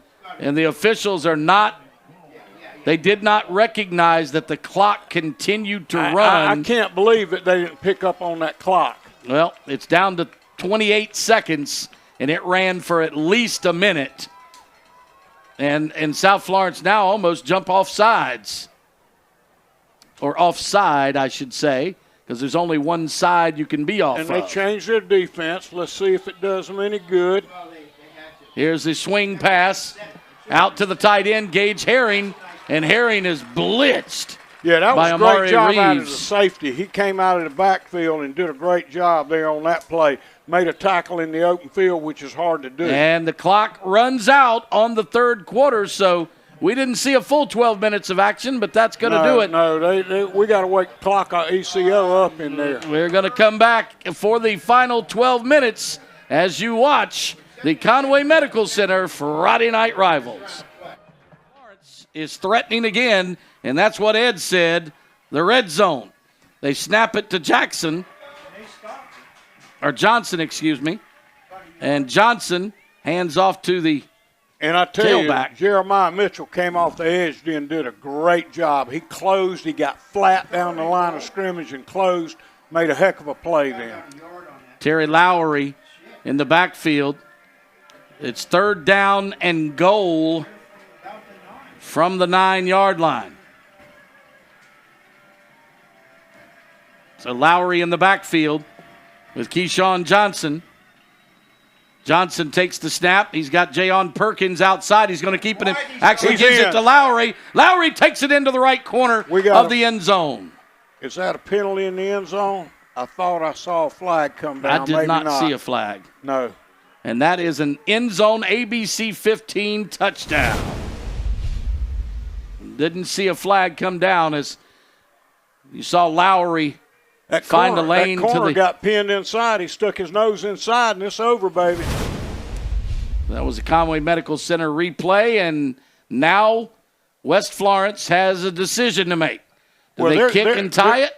They're going to go for it because I don't know. You got a player down. I think the fact that he went for it the first time, I think that's going to be his MO going forward. Well, they don't. I mean, again, Sarah Cashin has been their extra point kicker for the last 2 years. She doesn't attempt much outside of a 20-yard kick, but that's up to Clinton Williams, and Williams has not attempted a place kick yet tonight. Well, the other part of that picture is that you feel like defensively you've been playing pretty well, which they have. And if you can get up one, then you got a good chance of sealing the game. I mean, because 1 point could be a big, big deal here. And so you kind of don't know what they're going to do simply because that 1 point, it would be nice to tie it up right now, but it would be even nicer to put them in a bind. All right, West Florence going for it for a 2-point conversion, and let's get the replay and see if we got it here. The Conway Medical Center, it is Keyshawn Johnson looking, running, and spins into the end zone. And I didn't think he got it at first. Well, it didn't look like it, but there were several defenders that could have stopped that, and they didn't. Johnson is a heck of a football player, I'll tell you that. West Florence gets the 2-point conversion, so they're now on top again by a single point, 16-15. And here's the replay once more. Johnson, I just thought they got him once, twice. They had 3 chances to stop him, and he got the ball into the end zone somehow. Bottom line, that kid right now is the best football player on the field. Well, he has certainly proven here in the second half that he can do it from just about any position on the field. There's no doubt, and he's been a difference maker for no question. And it'll be interesting to see what South can do now with the football. High, deep kick, and this is where, it scares me. Jaden Sellers got hurt on a kickoff return 2 years ago against Hartsville, tore the ACL, and he was out for the rest of the season. Yeah, that was last year. It was 2 years ago when he was a sophomore. Was it? Okay. All right, I'll take you where it was last year. 2 years ago, they won the state championship. Yeah, his brother was 2 years ago when he got hurt, or 3 years ago when he got hurt. Right. Because we were right here when it happened. Right. Against Hartsville last year. Okay, here we are. So wide out to the left is Sellers. Wide out to the right for South. As they again trail by a point. They give it right up the middle. That is James again. James takes it out across the 50 to the 45. You know, Alan, we saw no offense in the first half and nothing but offense in the second half. But it's a welcome thing to see. Ooh. Yes.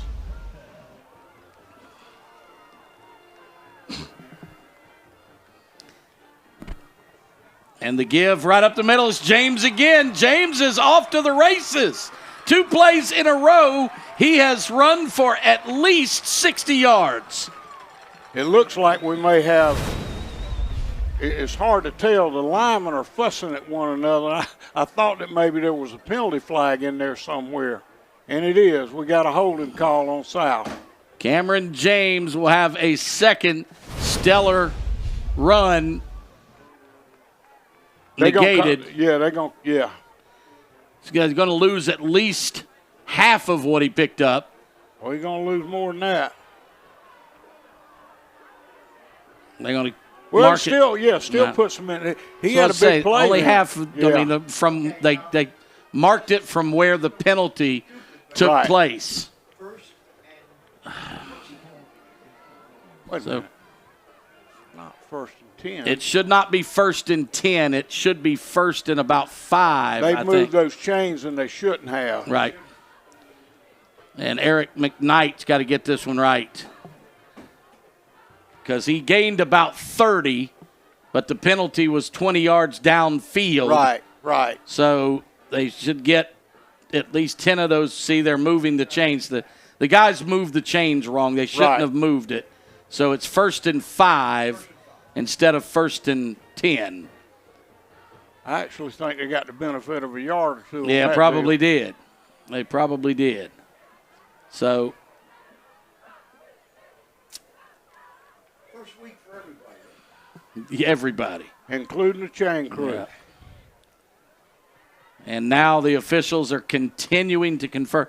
Again, it's their, we say that, and that is true. You mentioned to me before that it is their first game, too, so they want to try to get this stuff right because they're having to confer, it seems like, on every single questionable play. They're taking forever to make a ruling. And you're right, Coach. They did get the benefit. Now, what is this guy doing moving the chains? They're having to reset the chain where do you it know was where before. Where it was, Paul? That looks better than where it was.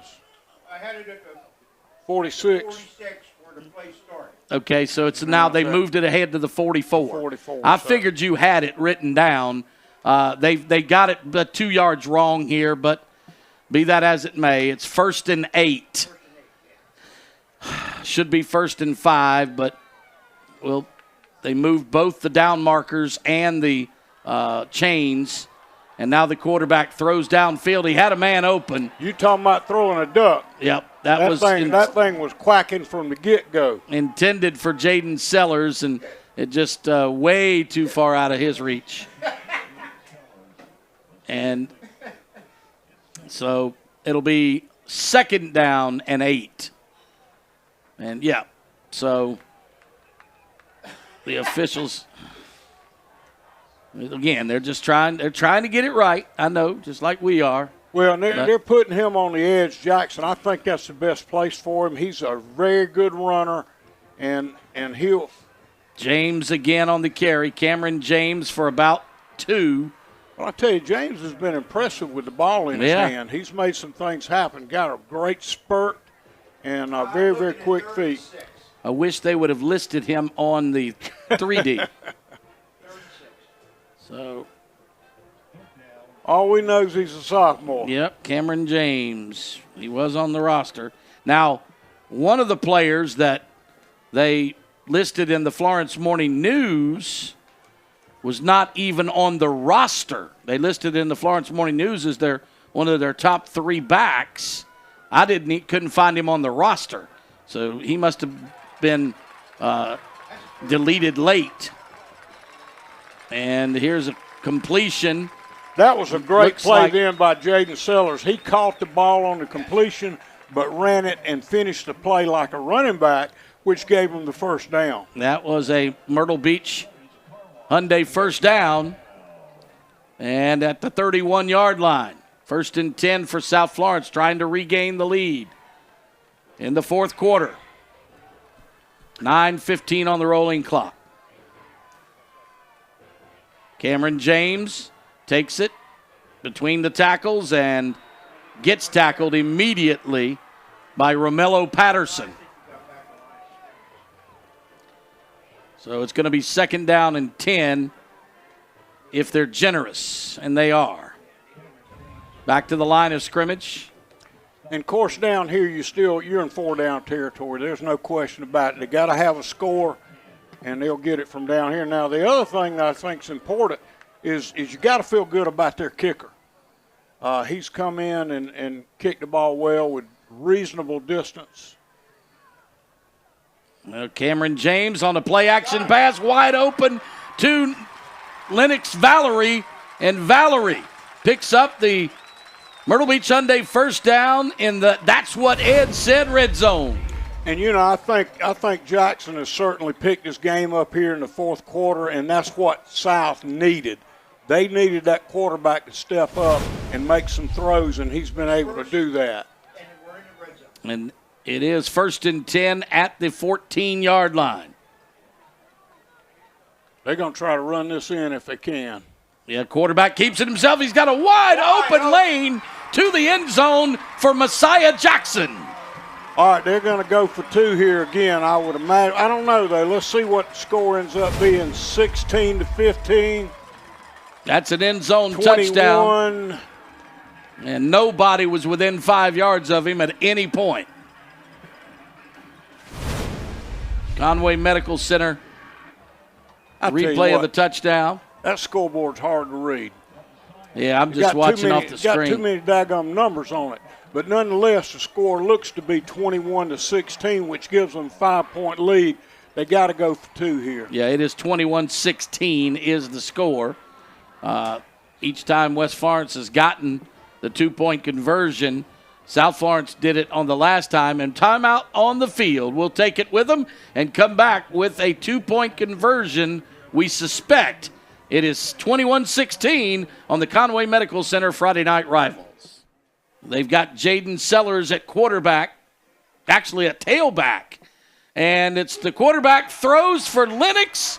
He lost it for a second, and Valerie pulled it back in. I thought he dropped that football. I did too. He did a great job hauling that thing in. It hit him in the breadbasket, and he dropped it, and then he grabbed it before it hit the ground. But nonetheless, you know what West is going to do. You got to keep them out of the end zone. They're going to go for 2.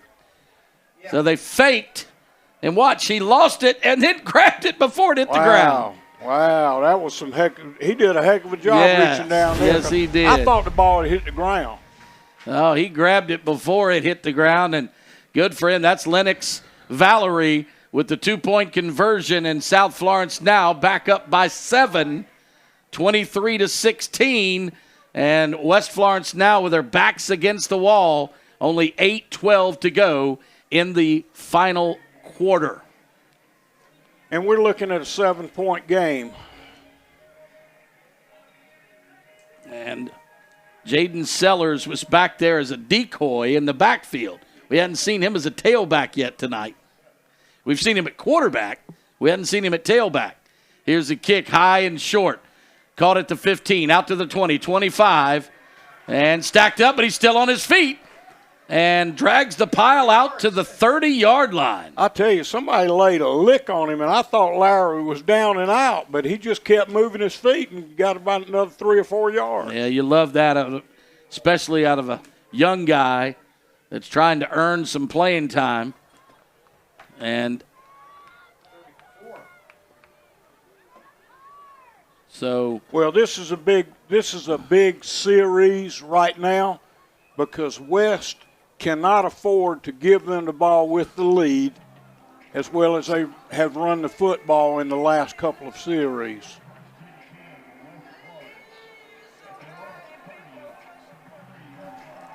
Receiver wide to the near side left is Keelan Thomas.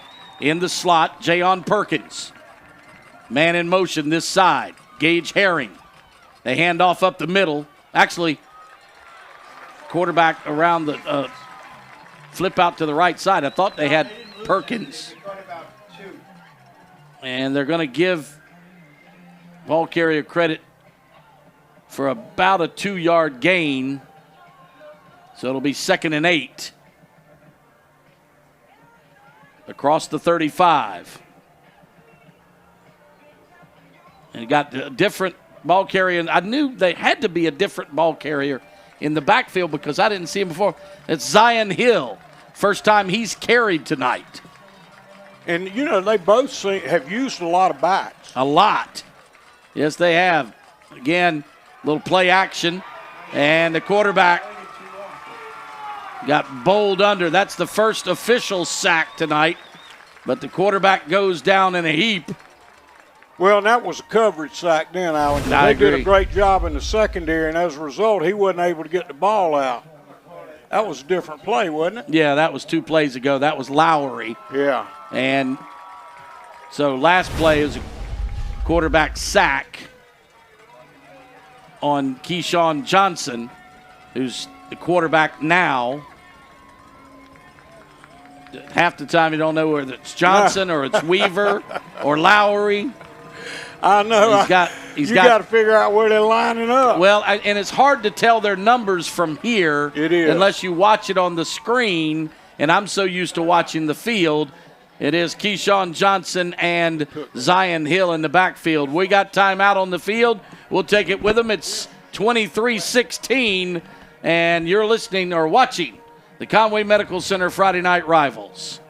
Downs in South Florence on 3rd down and 14, trying to thwart the onslaught by the quarterback. That's Johnson, and he fires downfield intending for make that Jayon Perkins, and Perkins had 3 defenders around him. And we got 6 minutes left in this game, Alan, and ball control is of essence now for South Florence. At the same time, West needs to get it back. Yeah, they got to punt this one. Johnson is their punter as well. He's done a nice job punting the ball tonight. Oh, he's done a nice job doing everything. Yeah. I tell you what, that kid's a football player. Zion Hill in on the kick team as well. South appears as they're going to try to come for it. They're faking it. They They're did. faking it. They're faking it. And they didn't get it. They did not get it, so South Florence is going to take it over. 1st and 10, just outside the West Florence 40-yard line. And this is where they can put the game away. So here's the Conway Medical Center replay to the up back. That was snapped to Romello Patterson, and Patterson got about 10 of the 14 he needed and could not get it to the first down. So it's going to be a first down for South Florence, and they're going to try to run these final 6 minutes and 12 seconds off the clock. Yeah, and you know, where they are, they're in 4-down territory. Now, I might punt them down if I get stopped right here, but if you can get a first down, then you're in 4-down territory. They're out. Messiah Jackson at quarterback, Cameron James at tailback.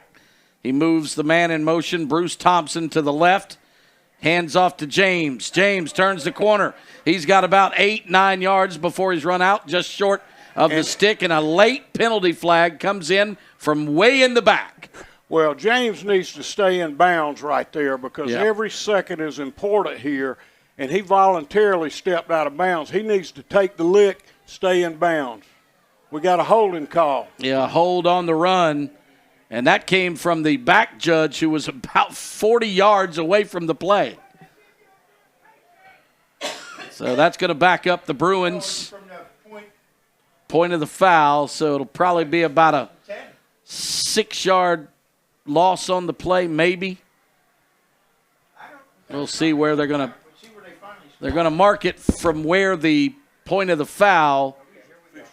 Yeah, they're a little confused. So yeah, so it's going to be about a 4-yard penalty.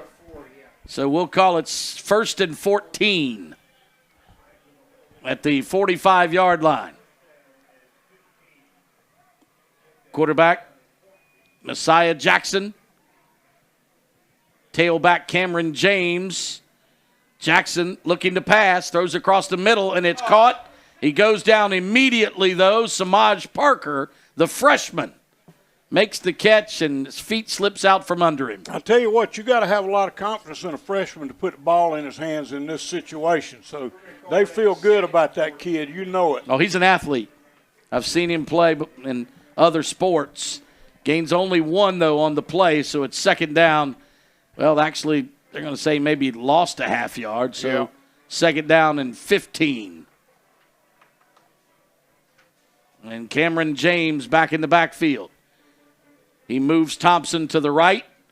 Hands off to James. James finds a hole. He's going to get about 6, 7, 8 yards. Got 8 or 10. He had a great run right there. Yeah, that's going to be about an 8-yard pickup, so it's going to be 3rd down and we'll call it 7. I tell you what, James has been a spark plug, and even though we've got 3 backs listed on our depth chart, Yeah. he wasn't even included. He wasn't. So where he came from, I don't know. Yeah, he was not listed as one of on their depth chart. He's only a sophomore, so maybe Drew Marlowe wants to get him a lot of work. Count on him as the season goes on. And, yeah, they had time that was running out on the play clock, and they finally got the time out before it went to 0. Actually, I looked at the clock, and it was on 0, but they must have hit the side judge before the clock ran out. 4:39 to play in the fourth quarter. South Florence up by a touchdown. And let's check out the scoreboard elsewhere around the area. We should have a lot of finals now because we didn't start until 8 o'clock tonight. We got a final at North Myrtle Beach. Goose Creek comes to town and beats the Chiefs 41-14. Here's a shocker. Waccamaw shuts out Carver's Bay 34-0.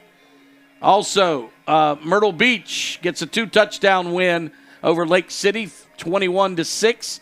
Chesterfield beats the 2-time defending Lower State 1A champs Johnsonville 34-6.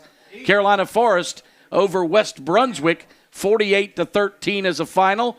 Wilson beats Conway on the road tonight 18-12 against the Tigers. And Aner beat Aiken 37-13. Here's the give on 3rd and 8 off tackle right. And that was a keeper by Jackson.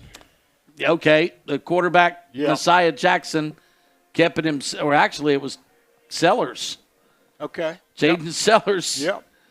They've lined him up at quarterback. And, Sal, like I said, I wish the coaches would have let us know that they were going to run more than 2 or 3 or 4 players at quarterback. In fact, the 2 backup quarterbacks that we have, Chase Anderson from West Florence and De'Eric Davis from South Florence, neither have played quarterback tonight.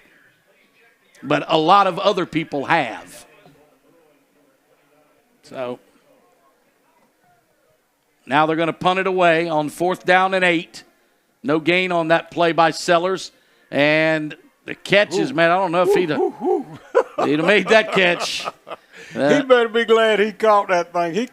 He made a diving catch, and I believe that ball would have gone in the end zone. I thought he would too, but it was wobbling. That was Clayton Foles who caught it on the slide and right at the 10-yard line. So, well, nonetheless, they got a long field, Allen. They got 3:43, so they're going to be spreading it out. My guess is that they're going to take Johnson and put the ball in his hands, let him run it and throw it. Yep.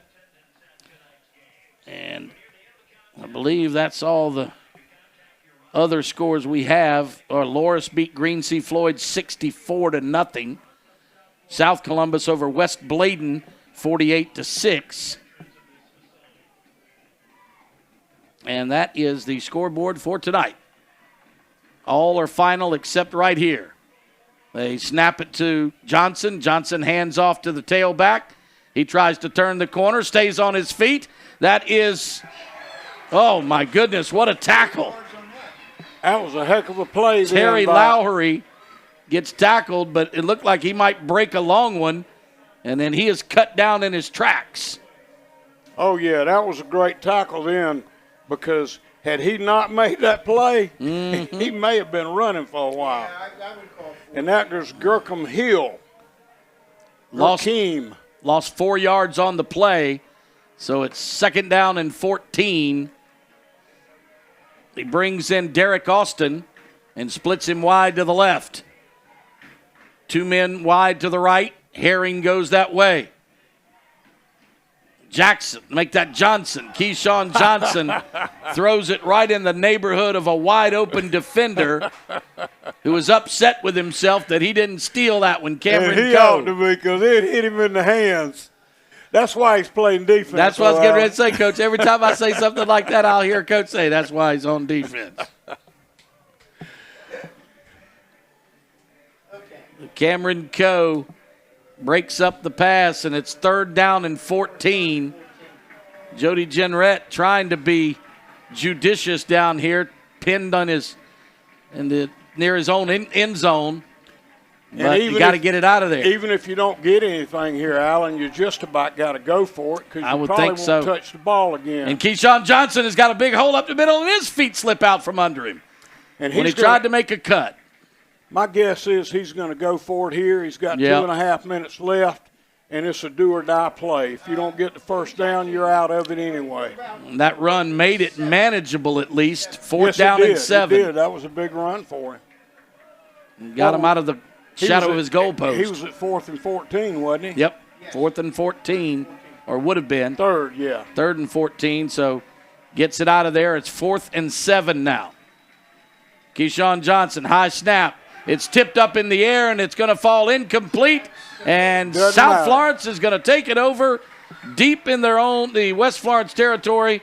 In fact, in the That's What Ed Said red zone. Yeah, and they'll be able to kneel and take this one out. South is and trying to read this daggum scoreboard. But, I see it on the monitor. Yeah, that's where I'm looking at the monitor now. But basically, and I'm trying to tell how many timeouts are left, but it's hard to yeah, West has 2 and South has 1, so they can they can burn the clock right here. I don't know. Coach, it's going to be hard to pick our player of the game tonight. My player of the game is on West Florence team. That's what I was going to say. Keyshawn Johnson would have been a natural choice had West Florence won it. I tell you what, Alan, I think you got to go with Cameron James. Well, he certainly came in and kept this lead for them. I just thought that he made some runs when they really, really needed them. Sellers was good. Trey Leonard was good, although he got hurt early in the 3rd quarter. Haven't seen him since. Mm-hmm. But you might be right. The sophomore, Cameron James, number 47, looks like maybe the player of the game. Well, he had as big an impact on it seems, as anybody. Now, I think Keyshawn Johnson played tremendously, and if you were going to give it to the opposing team or the team that didn't win, he would be your guy for sure. But obviously, Cameron James had an impact on the game. I think Jackson settled down and made some throws finally in the second half. I think he really maybe the game was a little too fast for him early on, but he played well in the stretch. We're taking an awfully long time to get started with this. Well, now it's 1st and 12. Did they lose 2 yards? It wouldn't be first down if they lost 2 yards. There was a penalty downfield. I didn't even see a play run. But, of course, the quarterback, Messiah Jackson, and of course, the key gets it inside the 10. Is to protect the ball. You put it in the hands of your most reliable guy, and that's what they're doing. You just got to protect it. So they're going to say he picks up 4 yards, make it 3. So call it 2nd and 9, and it's just outside the 10-yard line. And they're going to want to drain the clock right here. They still got 15 seconds on the play clock, so they're going to use all of that time. You wouldn't think they'd try to score here, would you, Coach? Well, I think your primary idea is to drain the clock. If you happen to score, that's a good thing. Like right here, I'm not going to fall him down. I'm going to try to put him in the end zone, but I'm going to keep his butt in bounds. Well, they said he did. The official rolled his arm to keep the clock running inside a minute. Now they stop it with 55 seconds. Did West call time? Yeah, West must have called timeout. Yeah, they got a timeout, and they had to use it. We're 3rd. So he gets inside the 5. So it's going to be, or no, it's just inside the 10. So it's going to be about 3rd and 3. And they need to get to around the 4-yard line maybe. Yeah, but here's the key. You got 55 seconds left on the clock. You run the football here, and then you still got 4th down. You got 2 downs to get this. You run 2 conservative plays. Mm-hmm. You drain as much clock as you can, and if you make them go 97 with the ball, then make them go 97. Now, ideally, you drain that clock, game's over with. Well, I said earlier in the week on my sports talk show on ESPN Radio 96.3 FM in the PD and worldwide at thepressboxradio.com that I didn't think this was going to be a blowout by any stretch of the imagination with the number 2 ranked team in 4A against a team that actually had a losing record last year at West Florence. And so we had a –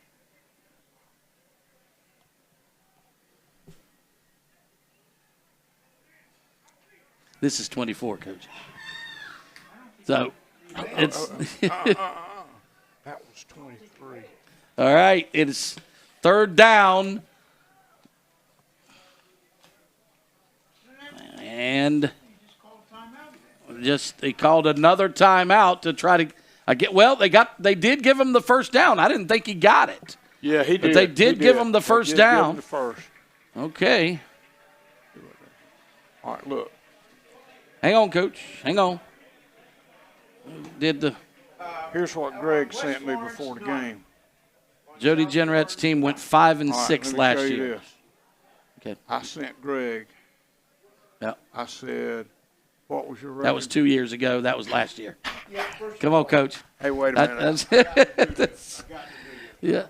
Okay. I normally if I'm not right, Coach, I'm not going to fight. But if I usually I'm right. If they had a losing record last year, they were undefeated going into the South Florence game 2 years ago. Yeah, I remember Both that, teams were undefeated. We had that game. And that was the game that they beat them. No. South won and went on to win the state championship.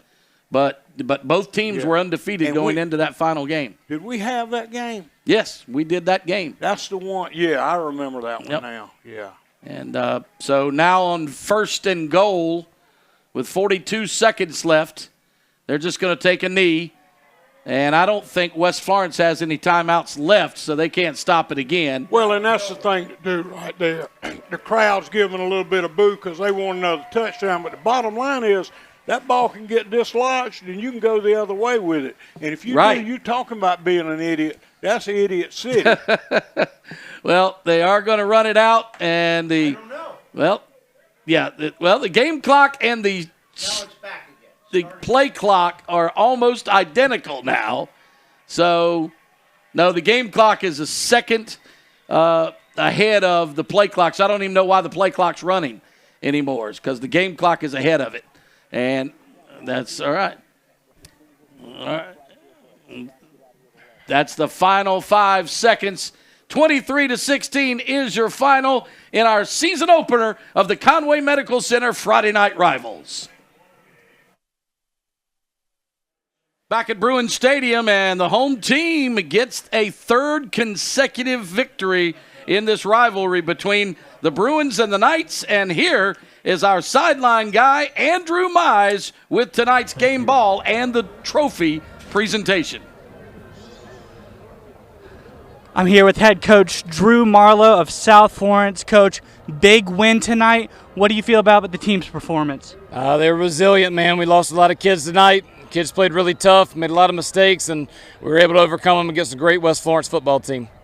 Well, there's one guy in particular tonight that we have the game ball for. That is number 47, Cameron James. If he can come up here. Coach, what do you think about Cameron's performance tonight? Cameron, unbelievable. We pulled him up kind of at the last second. He was a JV tailback for us until Wednesday. Had a couple guys go down. We lost 2 more tailbacks, so our 4th-string tailback came in tonight and did a phenomenal job and really, gave us an opportunity to win the game. And last but not least, Coach, we have the trophy for the first Friday Night Rivals game of the week. You are our champions. Let's celebrate this one.